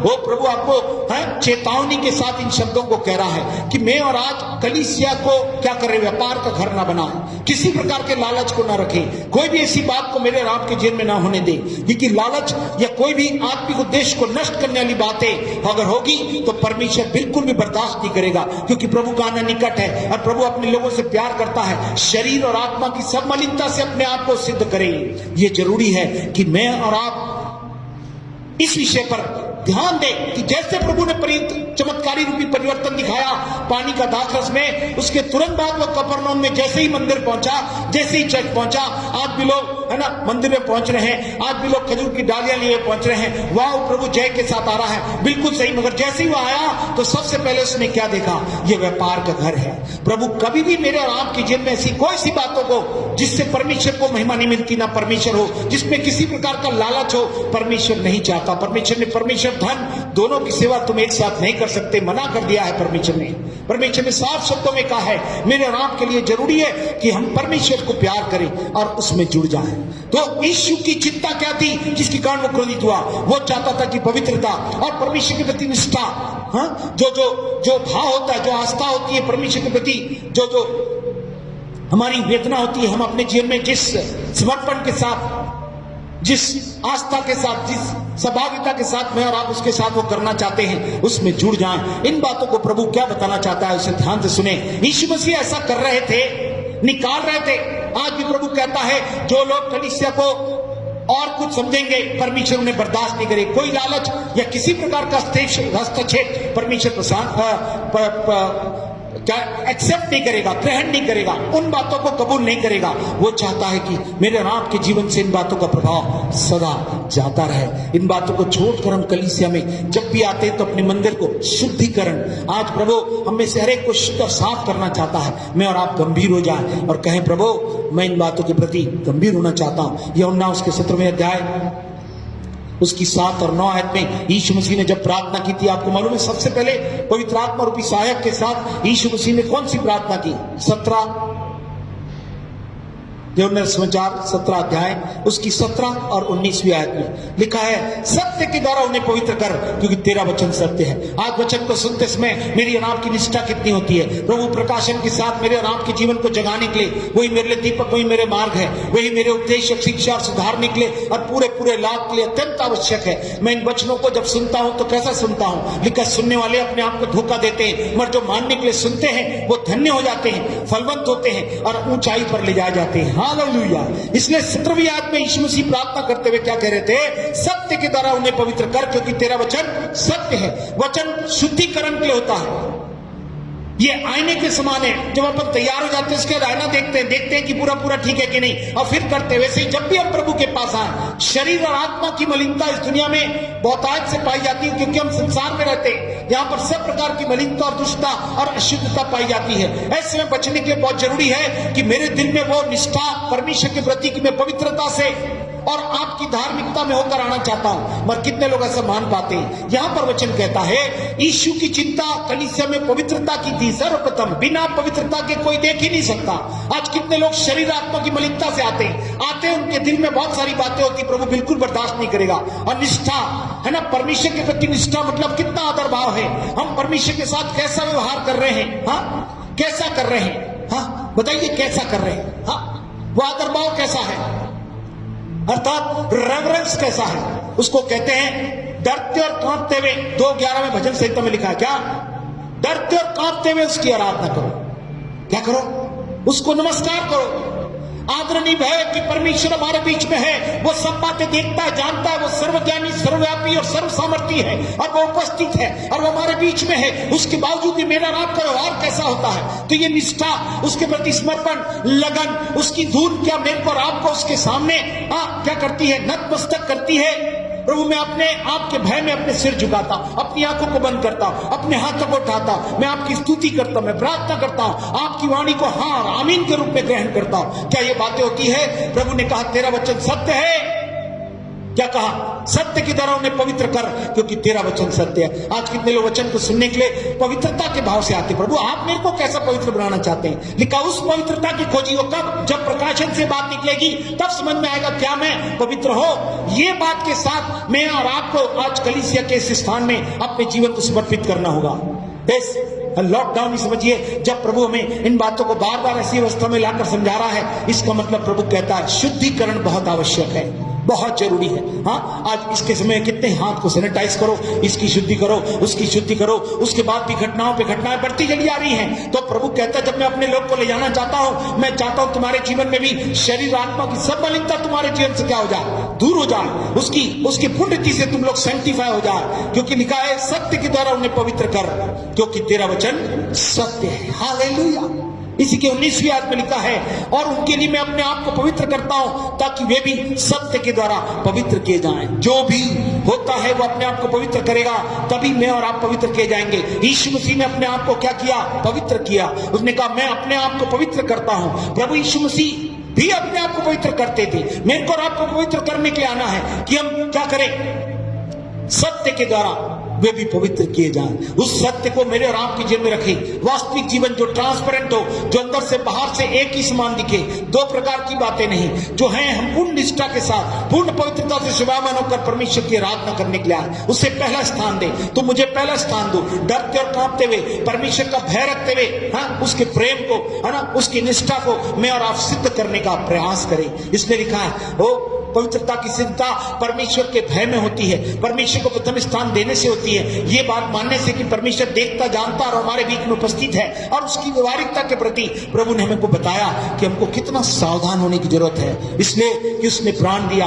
प्रभु ने क्या कहा इफिसियों 5:27 में, मैं कैसी कलीसिया को लेने आने वाला हूं। हाँ, लिखा है उसे एक ऐसी तेजस्वी कलीसिया बनाकर अपने पास खड़ी करे, न जिसमें न कलंक हो, न झुर्री हो, न कोई और ऐसी वस्तु हो, वरन पवित्र और निर्दोष। पवित्र भी और निर्दोष। पवित्र होने के लिए आना है। अब बाद में कोई दोष है तो उसको भी प्रभु क्या कर दे, क्योंकि बिना इसके साथ कभी भी प्रभु स्वर्ग नहीं ले जाएगा। स्वर्ग मतलब पवित्रता से भरी हुई, महिमा से भरी हुई। मेरे राम के जीवन में बहुत सी बातें जैसे ही पता चलेगा मेरे को आपको पवित्र करे, और जितनी दोष की बातें हैं उन दोषों को भी दिखाए। दोष मत लगाओ कि तुम पर भी दोष लगाया जाए। प्रभु कहता है निर्दोष बना कहां से आएगा? जब उसकी पवित्रता को और उसकी धार्मिकता को लेकर आएंगे और उसे पहला स्थान देंगे, तो मेरे राम के जीवन में ये बातें होंगी जो 25 से 27 में लिखा हुआ है। इसी प्रकार हाँ, उचित है कि सब एक दूसरे से प्रेम रखें, जैसे मसीह भी कलीसिया के साथ करता है। हालेलुया।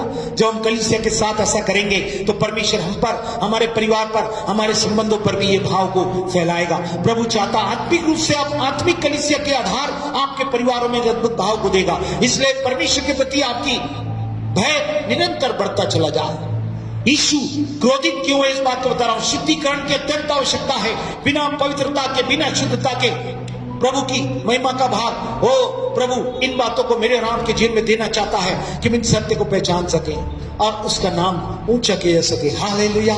हम इन बातों के प्रति गंभीर रहें और प्रभु से चाहें कि अद्भुत बातें हैं। यूहन्ना 4 उसकी 23-24 में लिखा है परमेश्वर क्या चाहता है।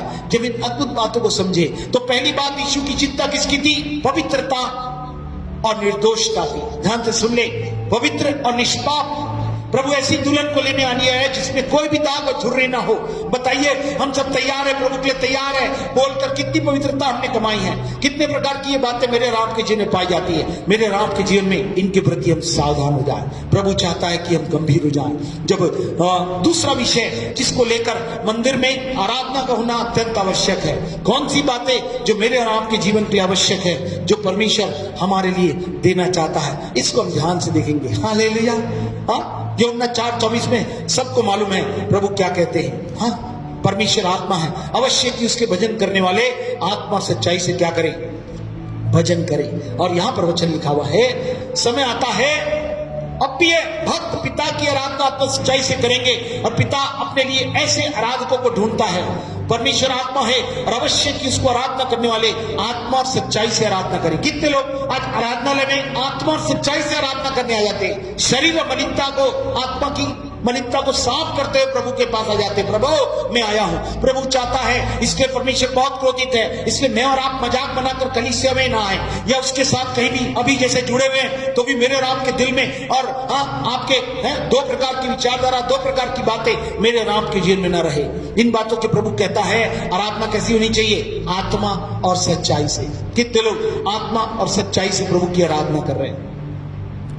यदि एक आयत पढ़े फिलिपियों उसका 3 अध्याय, उसकी 3 आयत में लिखा है, खतना वाले तो हम ही हैं जो परमेश्वर को के आत्मा की अगुवाई से उपासना करते हैं और मसीह यीशु पर घमंड करते हैं और शरीर पर भरोसा नहीं रखते।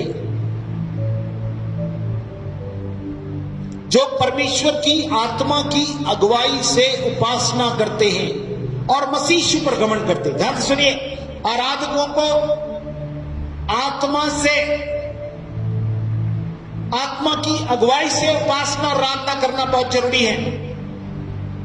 शरीर पर भरोसा नहीं रखना, किसके पास कितनी योग्यता, कुशलता और क्षमता है वो जरूरी नहीं है। जरूरी यह है कि वो आत्मा से भरपूर होकर प्रभु की आराधना और उपासना करे। प्रभु कहता है आत्मा और सच्चाई सर्वप्रथम जरूरी है। जितने आराधक हैं उनका आत्मा से भरना अत्यंत आवश्यक है। यहां पे कलीसिया लिखा है शरीर पर भरोसा न रखें। आत्मा का सबसे बड़ा विरोधी कौन है मालूम है? अपना शरीर। यदि आप गलतियों 5:17 में लिखेंगे, आत्मा शरीर के विरोध में, आत्मा के विरोध में सबसे बड़ा उसका अपना शरीर है। इसलिए शरीर पर भरोसा रखकर हम परमेश्वर की आराधना नहीं कर सकते। हमारा भरोसा अपने जीवते परमेश्वर पर है, परमेश्वर की आत्मा पर है। वो आत्मा मेरी और आपकी सहायता करती है कि हम आत्मा में उसकी आराधना करें। और तब लिखा है और इस प्रकार से वो भक्तों की खोज में रहता है। दूसरा इतिहास 16:9 के आधार पर कि जिसका मन उसकी ओर साफ हो और जो आत्मा सच्चाई से आराधना करते हैं उनकी सहायता में वो अपनी सामर्थ को दिखाए। आज आराधना में सामर्थ है। पौलुस और सिलास को इतना मार पड़ी, सब कुछ हुआ, उसके बाद भी रात को प्रार्थना के साथ आत्मा में भजन गा रहे थे। शरीर में तो इतना दर्द था, शरीर पे भरोसा नहीं रखे, तो भी रात को भी वो क्या कर रहे हैं? भजन गा रहे हैं। सारे कैदी सुन रहे हैं, उससे वो कैदी भी सुने, दरोगा और उसका परिवार बचा लिया गया और प्रभु ने बड़ा काम किया। आज भी प्रभु कहता है जितने लोग आत्मा सच्चाई के साथ आराधना करने के लिए आराधनालय में, चर्च में आएंगे और पूर्ण निष्ठा के साथ आत्मा से भरपूर होकर प्रभु की आराधना करेंगे, वो प्रभु कहता अपनी शक्ति से मैं वो बातें दिखाऊंगा जो तुमने सोचा समझा और देखा तक नहीं। वो जो काम मैंने किया उससे बड़े बड़े काम तुम करोगे। मगर कब? जब आराधनालय हम आत्मा सच्चाई के साथ शामिल हो तो प्रभु इन बातों को मेरे और आपके लिए करेगा। इतना ही नहीं, जब दो बातें आराधनालय में होती है, तो आत्मा सच्चाई से आराधना और मत्ती के 21वें अध्याय उसकी 13वीं आयत में लिखा हुआ है। मैं आपके सामने पढ़ देता हूं 21:13, मत्ती सुसमाचार 21वां अध्याय की 13वीं आयत में। और उसने कहा, उनसे क्या कहा? मंदिर में यीशु ने क्या कहा? लिखा है मेरा घर प्रार्थना का घर कहलाएगा, परंतु तुम उसे डाकुओं की खो बनाते हो। यह प्रार्थना का घर होगा। यह किसी प्रकार की व्यापारिक बात, सामुदायिक बात, ग्रुपिज्म की बात, तेरी मेरी बात, किसी शरीर के मापदंडों की आधारशिला नहीं है। हम आत्मा के अनुसार चलने वाले लोग हैं। आत्मा के अनुसार चलोगे तो शरीर की लालसा किसी चीजें पूरा नहीं करोगे, और आत्मा से शरीर को, क्रिया को मारोगे तो जीवित रहोगे। प्रभु ने दोनों क्षेत्रों में आत्मा से शरीर की क्रियाओं को मारने के लिए कहा गया। हमारा प्राण को पवित्र आत्मा के कब्जे में दें। मेरी नहीं मगर आपकी इच्छा पूरी हो। उसका प्राण जब निकला जाता था खून से टपक के, तो यीशु मसीह ने क्या प्रार्थना की थी? मेरी नहीं मगर तेरी इच्छा पूरी हो। आज कितने लोग वो सब कुछ करने के बावजूद भी उसने ये प्रार्थना की। आज कितने लोग परमेश्वर के भवन में आकर ऐसी प्रार्थना करते, प्रभु तेरी इच्छा जो तू चाहता वो मेरे जीवन में पूर्ण हो जाए। नहीं, मैं ये चाहता हूं। आप अपनी बातें रख सकते हैं, मगर परमेश्वर उससे भी उत्तम, जो मेरे और आपके लिए अत्यंत आवश्यक है, मेरे और आपके जीवन से करना चाहते हैं, किन बातों को अपने जीवन में ले सके। हालेलुया। इसलिए प्रार्थना और सहभागिता का स्थान भी क्या है? कलीसिया, चर्च है। प्रभु मंदिर का संधिकरण। आज भी कलीसिया रूपी आत्मिक परिवार, जो आत्मा बचाए समूह, जो मैं और आप जिसमें शामिल होकर सुन रहे हैं, ये जरूरी है कि हम आत्मा सच्चाई से आराधना में भी शामिल हो। और साथ साथ जब प्रार्थना होती है तो प्रार्थना में सहभागिता का होना जरूरी है। जब प्रार्थना होती है सब हाँ और आमीन के साथ उसमें शामिल हो, क्योंकि हम एकता के साथ उन बातों को अपने जीवन के भी कारगर होते हुए, क्रियाशील होते हुए हम देख सकते हैं। कि प्रार्थना में लिखा है जो हम नहीं चाहते नहीं मांगे। आत्मा खुद ही हमारी सहायता करता है कि हमारी आत्मा के लिए कौन सी आवश्यकता है। इसमें जब आत्मा से भरे हुए लोगों के साथ जब प्रार्थना होती है, आपका मेरे और हाँ और आमीन के साथ शामिल होना अत्यंत आवश्यक है। हो सकता है आप नहीं मांग सके हो, शारीरिक रूप से मांगा, मगर आत्मिक रूप से आपकी प्रार्थना नहीं पहुंची जो आपकी आत्मा के आवश्यक है। नहीं तो सबसे बड़ा खतरा, प्रभु मेरी और आपकी आत्मा को बचा लिया। वो नहीं चाहते किसी आत्मा में किसी प्रकार का प्रहार होने पाए। इसलिए आराधना के साथ प्रार्थना, जो आराधनालय में प्रार्थना और आराधना होती है, उसमें मेरा और आपका समर्पण हाँ और आमीन के साथ हो। हम ध्यान से सुनें और कहे यस प्रभु, ये बातें हमें से हर एक के जीवन में पूर्ण होने पाए। हालेलुया। इसलिए यीशु मसीह को धूम खाई थी तो उसने क्या बोला?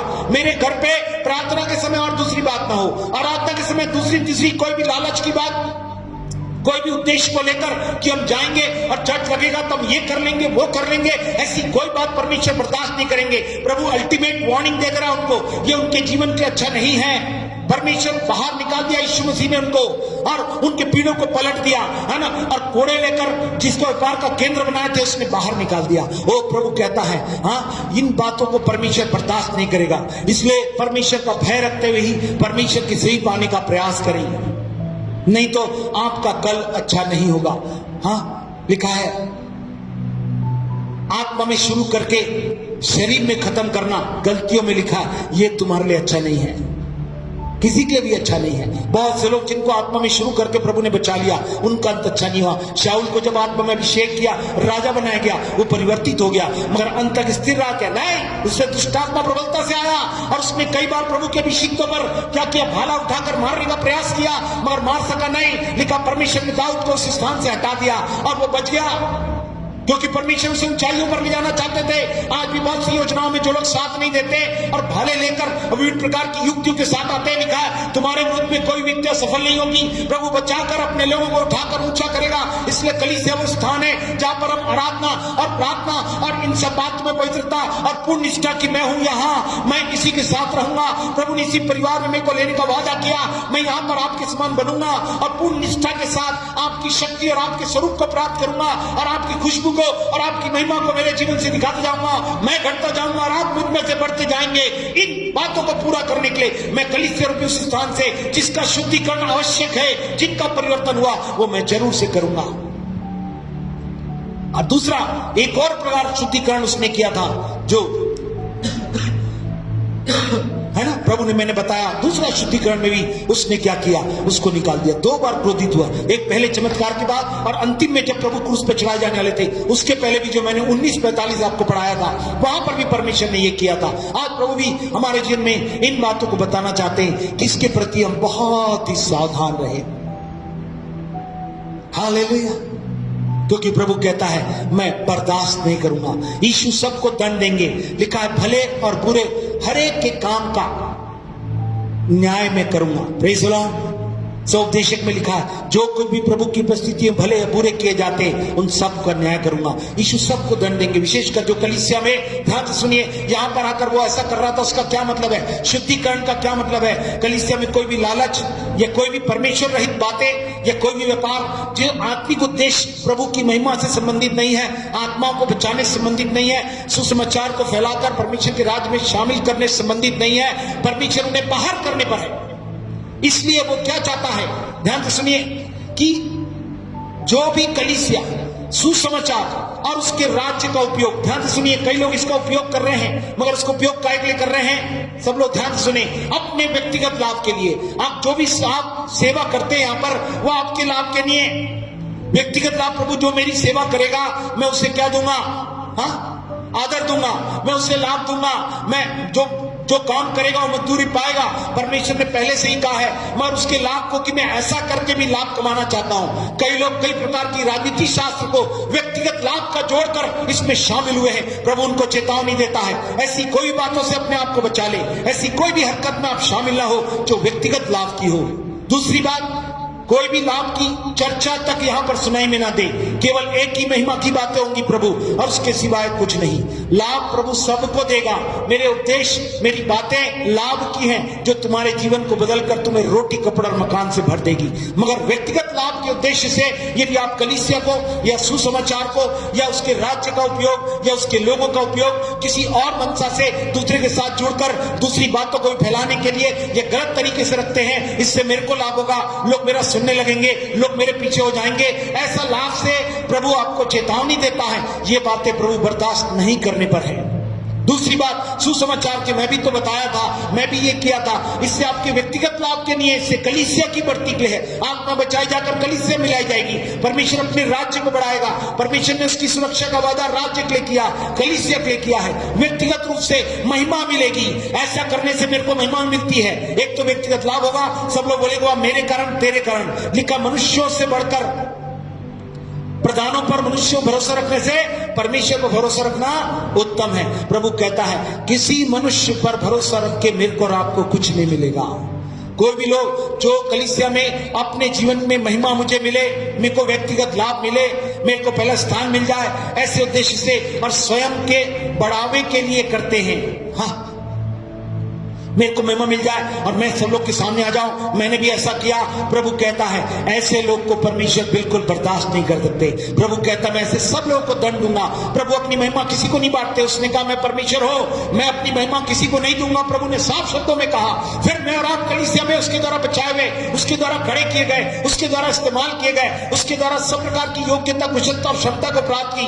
मगर यदि उसे हम व्यक्तिगत लाभ और अपनी महिमा के लिए और अपने बढ़ावे के लिए करते हैं तो परमेश्वर कहता मैं इसे बर्दाश्त नहीं करूंगा। अब समय आया कि मैं उसे निकाल कर बाहर फेंक दूं। उसने गुस्से में आकर निकाल दिया। अब वो समय आ गया। प्रभु कहता है जो पहचान वाले और जो जानते हैं वो इस प्रकार की बातों से बचे रहें। परमेश्वर आपको बर्दाश्त नहीं करेगा, क्योंकि परमेश्वर सब बातों का न्याय करने पर है। विशेषकर अपनी कलीसिया में कोई भी आज इन दिनों में परमेश्वर शुद्धिकरण के वजह में पहले भी चमत्कार की बात किया था।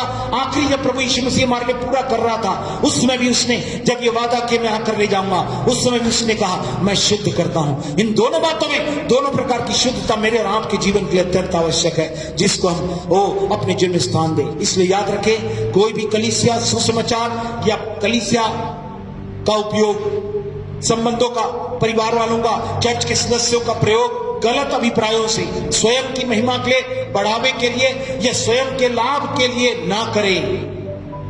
यह हिदायत दी जाती है परमेश्वर की ओर से आपके लिए, क्योंकि परमेश्वर शुद्धिकरण में अपनी महिमा के योग्य आपको बनाना चाहता है, दुल्हन बनाकर ले जाना चाहता है। वो चाहता है कि इन बातों का हम ध्यान रखें। चौथी बात, पहली बात हमने देखा यीशु की चिंता, पवित्रता की और परमेश्वर के प्रति निष्ठा पहली होनी चाहिए, जिसमें पवित्रता और शुद्धता हो, निष्पाप हो। दूसरा, आराधना आत्मा सच्चाई से, और प्रार्थना में भी मैं और आप प्रार्थना और सहभागिता के साथ एक साथ कहीं कहीं मिलके करते नहीं। प्रभु ने कहा कलीसिया एक मन और एक चित्त होकर प्रार्थना कर रही थी, अलग अलग ग्रुपिज्म में नहीं, मगर कलीसिया रूप से हम प्रार्थना में सहभागी हों, जिससे प्रभु आशीष बरकत दे। तीसरी बात, प्रभु ने कहा था यीशु मसीह सबको दंड देने पर है, विशेषकर उन लोग को जिसको उसने सिखाकर ये बातें समझा दी है कि मेरे घर को व्यापार का घर मत बनाओ। जहां प्रार्थना होनी चाहिए, जहां आराधना होनी चाहिए, वहां किसी प्रकार का लाभ, महिमा या किसी के बढ़ावे की बात अगर जो भी करेगा उसके लिए अच्छा नहीं होगा, बोलने वाले से सुनने वाले तक। इसलिए इनके प्रति हम सावधान रहें। चौथी बात जो परमेश्वर, यूहन्ना 2 अध्याय उसकी 17वीं आयत में देखिए, जब वो शुद्धिकरण कर रहा था तो कौन सी बात उसने बोली। यूहन्ना 2:17 में यहां पर हम पढ़ते हैं, तब उसके चेलों को स्मरण आया कि लिखा है कि तेरे घर की धूल मुझे खा जाएगी। आज कितने लोग कलीसिया में कुछ कुछ हो रहा है या नहीं चला, कितने लोगों ने प्रार्थना की प्रभु ये कौन से विधान आ रहे हैं जो हमारी संगति में आकर हमें प्रभु की महिमा करने से, सुरक्षा के साथ उसको धन्यवाद देकर उसके नाम को ऊंचा करने, सुसमाचार को फैलाने, आत्माओं को बचाकर परमेश्वर के राज में जोड़ने के लिए, जबकि प्रभु ये सारी कृतियां लोगों को ले जा रही हैं, उससे पहले सुसमाचार को फैलाना है। इसके लिए कितने लोग कलीसिया रूप से प्रार्थना करने के लिए, आराधना करने के लिए, कलीसिया से जुड़ने के लिए प्रार्थना किए। प्रभु कहता तेरे घर की धूल मुझे खा जाएगी। कितने लोग शुद्धता के साथ कलीसिया में रहते हैं, उन सब की प्रार्थना ऐसी रहने पाए।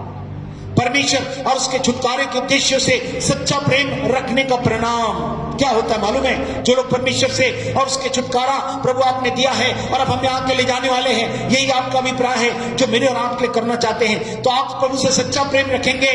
उसका परिणाम क्या होगा? परमेश्वर के घर और राज्य की धार्मिकता के प्रति एक पक्की धुन। किसकी? सब लोग ध्यान सुने। परमेश्वर का घर अर्थात कलीसिया, और दूसरा उसके राज्य की धार्मिकता।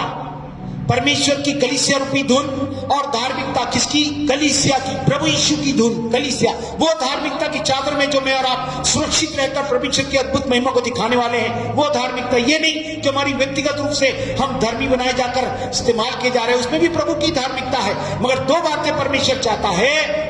सच्चा परिणाम कब आएगा? जब परमेश्वर के घर के प्रति अर्थात कलीसिया के प्रति जिसके वादा प्रभु ने किया। दूसरी बात, उसके राज्य की धार्मिकता के प्रति एक पक्की धुन होना चाहिए कि हम सब प्रभु यीशु की धार्मिकता में परमेश्वर के सब कुछ करेंगे। मैं धर्मी, तू धर्मी, कम ज्यादा, छोटा बड़ा, ऐसी कोई सी बात नहीं है। परमेश्वर पक्षपात नहीं करता, उसकी धार्मिकता की चादर एक ही प्रकार की है। जो भी प्रभु यीशु को ग्रहण करते परमेश्वर उन्हें दे देता है, और हम उसी धार्मिकता में होकर परमेश्वर के पास प्रार्थना, आराधना और सेवा को करते हैं, जिसमें परमेश्वर अपनी महिमा को दिखाते हैं। हालेलुया। इसलिए मेरे और आपके जीवन में क्या ना होने पाए, परमेश्वर के घर के प्रति यदि आप सचमुच में सच्चा प्रेम रखते हैं कि प्रभु ने आपको छुटकारा दिया, आपको बचाया, आपको चंगाई दी, क्षमा किया, आपको लेने के आने वाला है, तो प्रभु कहता है उसका परिणाम प्रभु के सच्चे प्रेम में कलीसिया के प्रति पहला स्थान, और दूसरा वो धार्मिकता जो परमेश्वर ने अपने राज्य की धार्मिकता हमें दी गई है। हाँ, परमेश्वर का राज्य स्थापित करने के लिए अपनी धार्मिकता की चादर दे दी, जाओ तुम मेरे राज्य को स्थापित करो, सबको चेला बनाओ और उन्हें बपतिस्मा दो और कहो परमेश्वर उपस्थित है और वह अद्भुत महिमा को दिखा रहा है। हालेलुया। आज कितने लोग इसमें शामिल हैं? ये पक्की धुन क्या मेरे राम की जीवन में पाई जाती है? आज सारी बात की धुन दिखाई देती है, मगर वो मेरे घर की धुन अर्थात परमेश्वर का घर, परमेश्वर का राज्य बातों में नहीं मगर किसमें है? सामर्थ में है। परमेश्वर अद्भुत महिमा के साथ इन बातों को बताएगा। जहां पे कलीसिया में अद्भुत सामर्थ की बात हो रहे हैं उसमें कितने लोग शामिल हैं परमेश्वर उनके बारे में कहता है। मगर एक और बात कहता है प्रभु, ध्यान से सुनने के लिए, जो प्रकाशित वाक्य 2 और 3 अध्याय में 7 कलीसिया के बारे में लिखा है।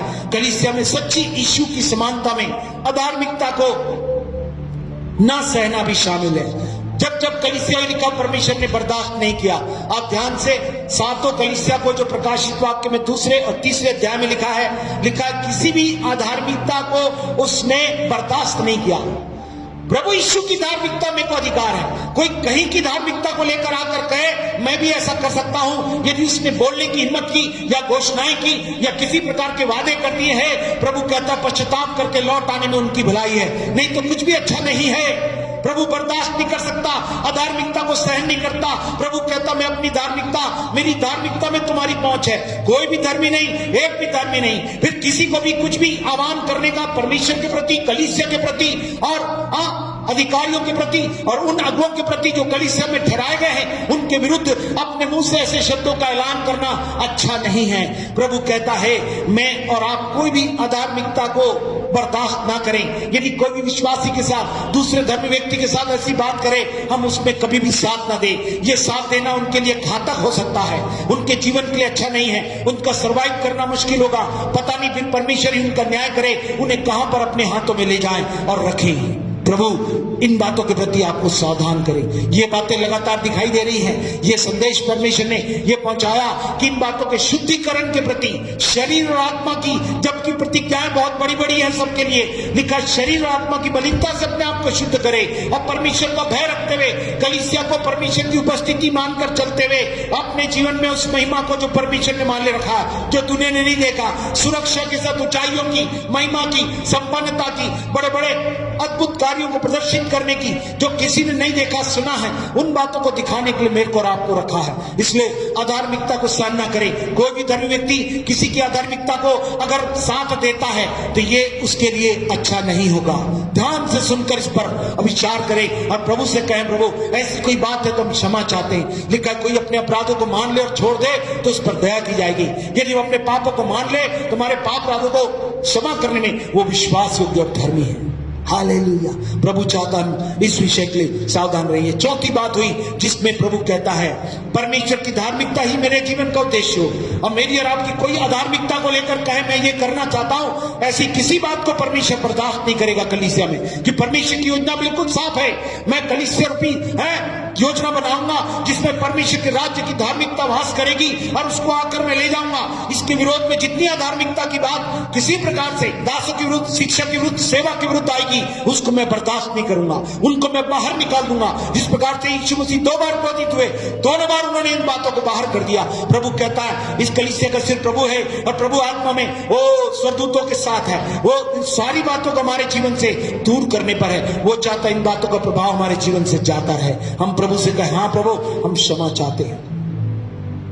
याद रखें 5वीं बात जो प्रभु हमारे जीवन में मंदी करके शुद्धिकरण में जो उसने आकर ऐसा क्रोध का रूप अख्तियार किया था, यीशु मसीह ने 2 जगह क्रोधित हुए, वो भी मेरे और आपकी शुद्धता के लिए। तो ध्यान सुनिए 5वीं कौन सी बात थी? सच्चे मसीह सेवकाई के लिए अनिवार्य है। उनका सच्चा होना जरूरी है। जो भी सेवकाई करना चाहते हैं उनके लिए क्या चीज जरूरी है? कि उनका विरोध करें जो परमेश्वर के राज्य से घृणा और निंदा करते हैं। सबको हिंदी समझ में आ रही है? जो भी परमेश्वर के राज्य से घृणा करे या उसकी निंदा करे, उसमें सहभागी व्यक्ति का अनिवार्य है कि उसके विषय में क्या रहें, उनका विरोध करें। जो प्रभु के लिए अपना मुंह नहीं खोल पाएगा, ये बातें परमेश्वर बर्दाश्त नहीं कर सकते हैं। हाँ, इसके लिए उनके लिए अच्छा नहीं होगा। 1 कुरिन्थियों 6वां अध्याय उसकी 9 से 11 आयत में साफ शब्दों में लिखा है क्या तुम नहीं जानते अन्यायी लोग परमेश्वर के राज में वारिस नहीं होंगे। जो व्यक्ति आज भी गलत बात का साथ देता है और उसका विरोध नहीं करता है वो अन्यायी हो गया। धोखा न खाओ, वेश्यागामी, न मूर्ति पूजक, न परिस्थितिगामी, न लुच्चे, न पुरुषगामी, न चोर, न लोभी, न पियक्कड़, न गाली देने वाले, न अंधेर करने वाले परमेश्वर के राज के वारिस होंगे। और तुम में से कितने ऐसे ही थे, परंतु तुम प्रभु यीशु मसीह के नाम से और हमारे परमेश्वर के आत्मा से धोए गए और पवित्र होकर धर्मी ठहराए हुए गए। हालेलुया। आज प्रभु चाहता है इसके प्रति हम सावधान रहें।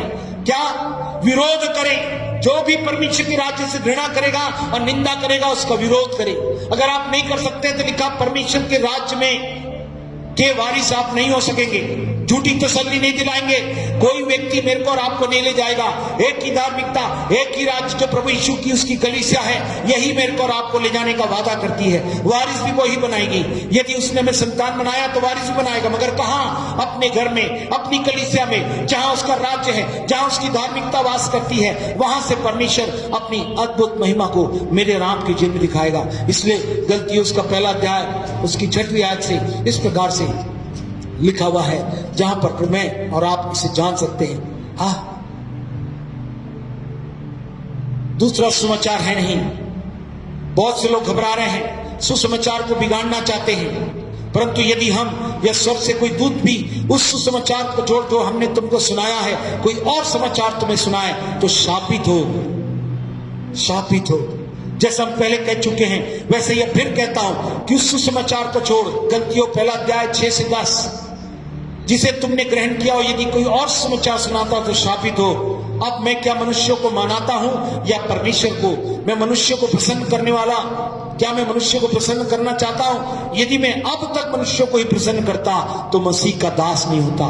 प्रभु स्ट्रिक्टली प्रोहिबिट करते हैं, जो भी लोग घृणा या निंदा की बात करते हैं उनका विरोध करना सीखे, नहीं तो आप ऐसा ना हो कि परमेश्वर के राज्य से, उसके वारिस होने से कहीं वंचित हो जाए और कोई श्राप आपके जीवन में घर कर जाए और आपका बहुत ही मुश्किल हो जाए।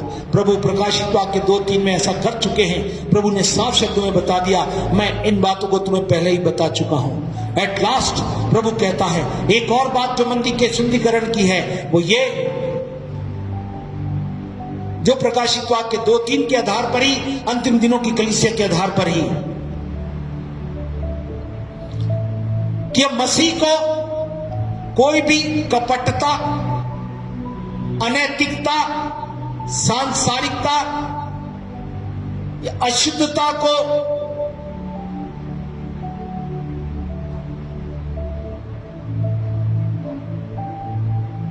दूर करने के लिए परमेश्वर हमसे चाहता है। कोई भी जो मसीह को किसी प्रकार से कपट रखकर मसीह को हमसे दूर करना चाहता, अनैतिक रूप से कोई भी तरीके से, कोई भी माध्यम से अनैतिकता लाता है, कोई भी संसारिकता के माध्यम से आपको मसीह से दूर करना चाहता है, या कोई सही ऐसी बात जो अशुद्धता की है उससे आपको परमेश्वर से वंचित करना चाहता है, उसको दूर करेंगे। यदि उसको दूर करेंगे तो ही मेरे और आपके लिए अच्छा है। समझ गए? कोई भी कपट के साथ में और आप नहीं। अनैतिक कोई सी बात हो रही है जो प्रभु को पसंद नहीं है, प्रभु को पसंद नहीं है। तीसरी बात जो प्रभु हमसे कहते हैं संसारिकता, संसार में ऐसा होता वैसा होता, उसका कोई रोल नहीं है। और आखिरी बात वो है अशुद्धता। कोई भी बात का बैर और कोई भी बात को अपने जीवन में रखकर आप किसी बात का प्रभाव अपने जीवन में नहीं रख सकते। ये जरूरी है कि इसको यदि करने देंगे, सब लोग ध्यान सुनिए, तूने पहला सा प्रेम छोड़ दिया, लोग बोले प्रभु हम आपसे प्रेम करेंगे, वापस आ गए तो प्रभु ने ग्रहण किया। प्रभु कहता आज भी याद रखिए, कपट रखकर, अशुद्धता के साथ, अनैतिकता के साथ या अशुद्धता के साथ किसी प्रकार का प्रयास आप मसीह के साथ रखने का करेंगे तो प्रभु बर्दाश्त नहीं करेंगे। प्रभु कहता है शुद्धता का समय आ गया। किसी प्रकार की कपटता, अनैतिकता, सांसारिकता, अशुद्धता परमेश्वर बर्दाश्त नहीं करते। मसीह आत्मा, पवित्र आत्मा पवित्रता के साथ रहते हैं, उसमें कोई भी अनैतिकता, कपट की बातें, अशुद्धता और सांसारिकता की बातों का कोई भी स्थान नहीं है। नहीं तो प्रभु क्या कहता है, एक बहुत ही इंपॉर्टेंट बात प्रभु कहता दूसरे आगमन पर वो क्या करेगा, दैविक न्याय प्रकट करेगा और उसके द्वारा शुद्ध कर देगा। मलाकी के 3 अध्याय उसकी 2 आयत में साफ शब्दों में लिखा है, मैं आपके सामने पढ़ देता हूं, इसे ध्यान से सुने। परंतु उसके आने के दिन को कौन सह सकेगा? जब वो दिखाई दे तब कौन खड़ा रह सकेगा? क्योंकि वह सोनार की आग और धोबी के साबुन के समान है। हालेलुया। सोनार की आग कैसी होती? शुद्ध करती ना सोने को, और धोबी का साबुन क्या करता है? कपड़े को शुद्ध कर देता। वैसे ही लिखा है, तुम क्या करो?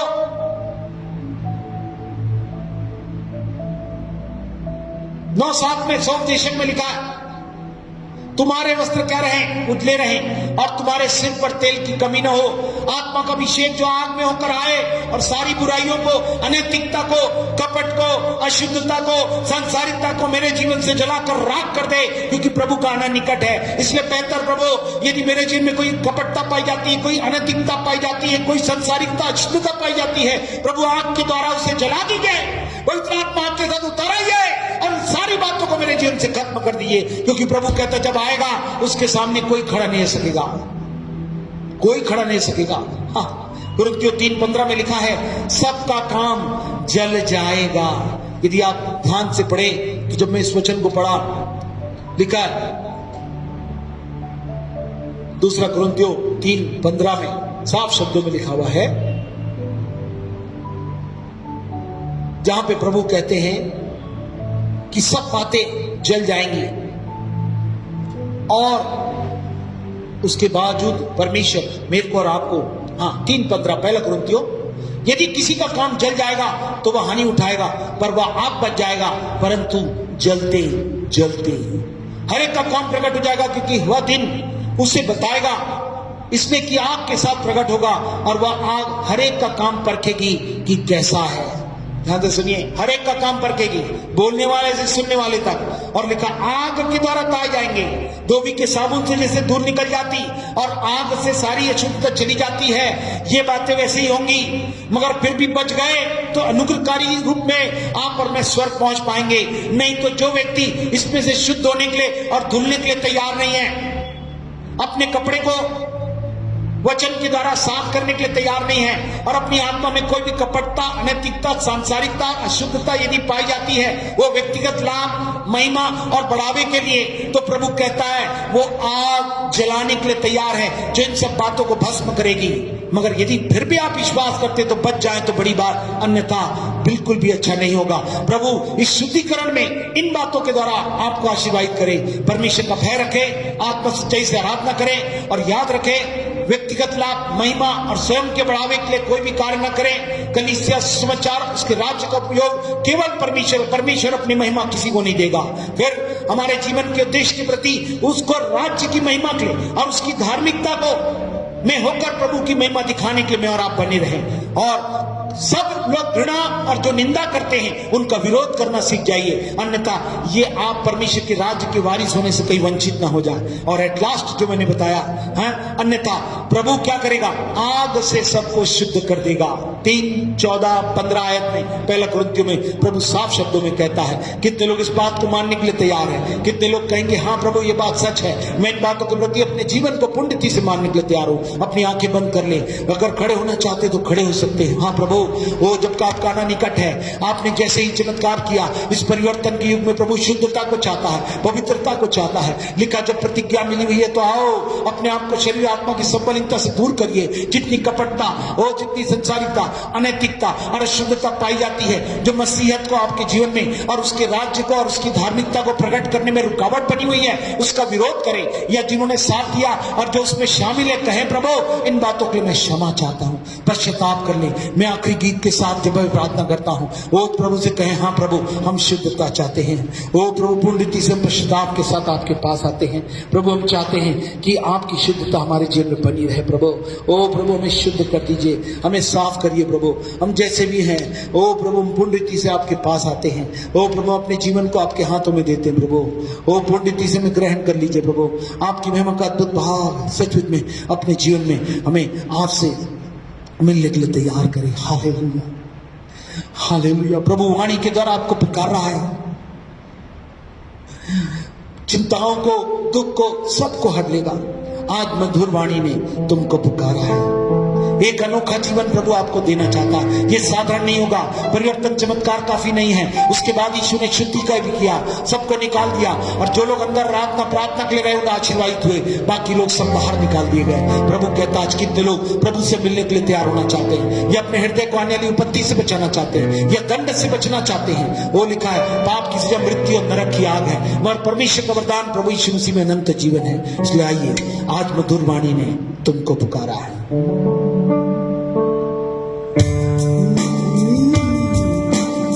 हालेलुया। जब ये गीत सुनता हूं प्रभु से कहना, प्रभु हम क्षमा चाहते हैं।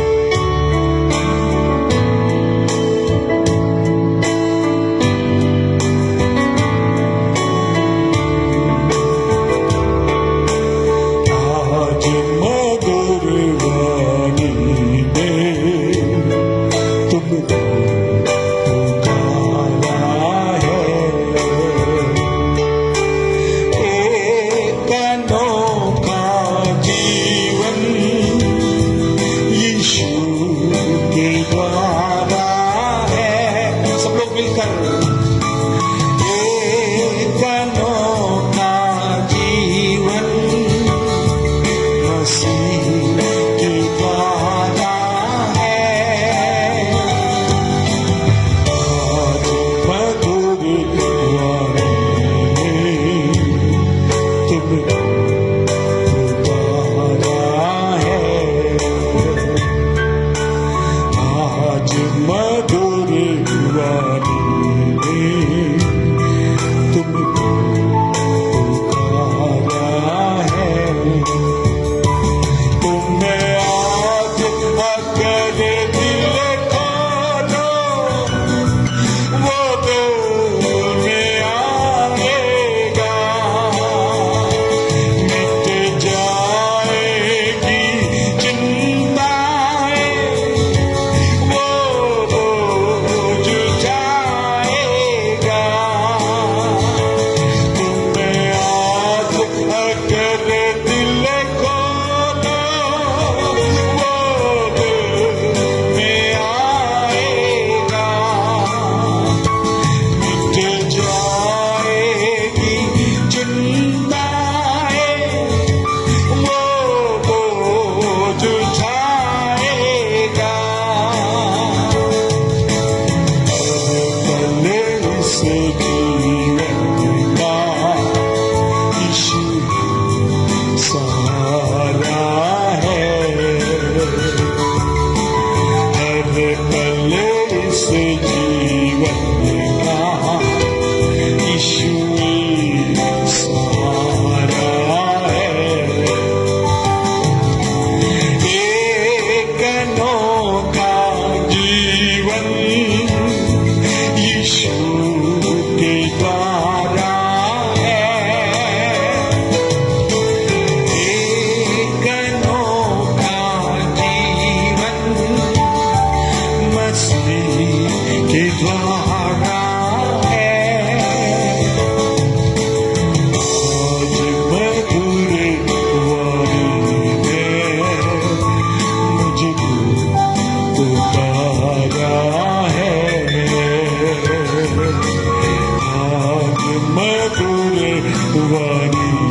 हमारे जीवते परमेश्वर प्रभु यीशु के समर्थित पवित्र नाम में आपके चरणों से पाते प्रभु, आपने हम पर शुद्धिकरण के साथ, हमें चेतावनी के साथ हमारे जीवन को बचाव के लिए, महिमा की अद्भुत महिमा को दिखाने के लिए अपने प्रभाव को जब बहाया है। यीशु के नाम से आपका अलौकिक प्रभाव हमें से हरेक के जीवन में बहने पाए।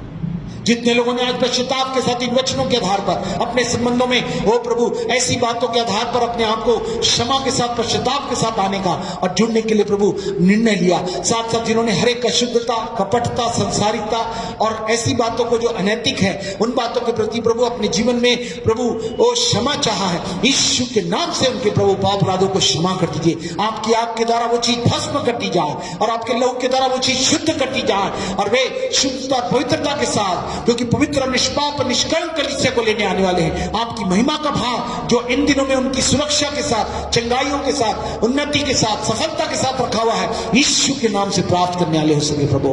क्योंकि आप मंदीकरण के शुद्धिकरण को लेकर वो प्रभु कहते हैं इन दिनों में आप चाह रहे हैं, क्योंकि आपका आना निकट है। यीशु के नाम से जितने श्रोतागणों ने इन बातों को हाँ और आमीन के रूप में ग्रहण किया है, उनके जीवन में ये बड़ा चमत्कार होने पाए। वे शरीर की और आत्मा की सम्मिलितता से शुद्ध करके वो परमेश्वर का भय रखते हुए पवित्रता को सिद्ध करने के लिए अपने जीवन को समर्पित कर ले। तब मैं तुम्हारा पिता हूंगा, तुम मेरे बेटे होगे। आपने वादा किया मैं आकर तुम्हें ले जाऊंगा और सारे दुख और सारी बातों से तुम वो छुटाए जाओगे। हर समय आनंद के साथ हम सब राज्य करने वाले होंगे। धन्यवाद प्रभु इस जीवित धन्य और उत्तम आशा के लिए जो आपने हमारे लिए रखी हुई है। आपका आना निकट है प्रभु। आपकी तैयारी में समर्पण को आपने ग्रहण किया प्रभु और अपनी महिमा के भाग में हमको शामिल करके एकता के साथ आपकी महिमा की बातों को बहाइए, जो भजन 133 के आधार पर है। एकता के सूत्र में आपकी धाराएं हमारे सर से लेकर पांव तक के हर एक क्षेत्र जितने लोग जुड़े हुए हैं, यीशु के नाम से छू जाए प्रभु जी और उनके जीवन को शुद्धता के साथ अद्भुत महिमा के स्वरूप को उन्हें प्रदान करिए। धन्यवाद प्रभु, आपने हमारी अपेक्षाओं से, चाहतों से बढ़कर बड़ा काम किया है। सलाम जलाल आपको देते हुए और सबों के जीवन में उत्तम आशीषों को आपने प्रदान किया, इसलिए धन्यवाद देते हुए इस विनती को यीशु के नाम से मांगते सुनो ग्रहण करें। आमीन। हमारे उद्धार करता प्रभु यीशु मसीह का नाम, परिशुद्ध का प्रेम, पवित्र आत्मा से बात तुम्हारे साथ सभी लोगों के साथ उपस्थित समर्पित हरेक लोगों के साथ आज से लेकर दोबारा आगमन का होता रहे। आमीन आमीन। प्रभु कहते हैं, ध्यान से सुनिए, इसके बाद जितनी भी सेवा होगी उसको इफ्ता में, मिनिस्ट्री में उसके बारे में जानकारी दी जाएगी, उससे संबंध में रहिए। उसके बाद ही चर्च इन दिनों में बंद है। हम है ना आदर करते हैं किसका, देश का भी और परमेश्वर का भी, इसलिए जो बातें हो रही हैं उस आधार पर इसको पालन करें और जब सूचना दी जाए और व्यक्तिगत रूप से संपर्क आप जरूर कर सकते हैं। भाई साहब के नंबर से आप संपर्क करें और उसका लाभ उठाएं। प्रभु आप सबको आशीष दे। God bless you.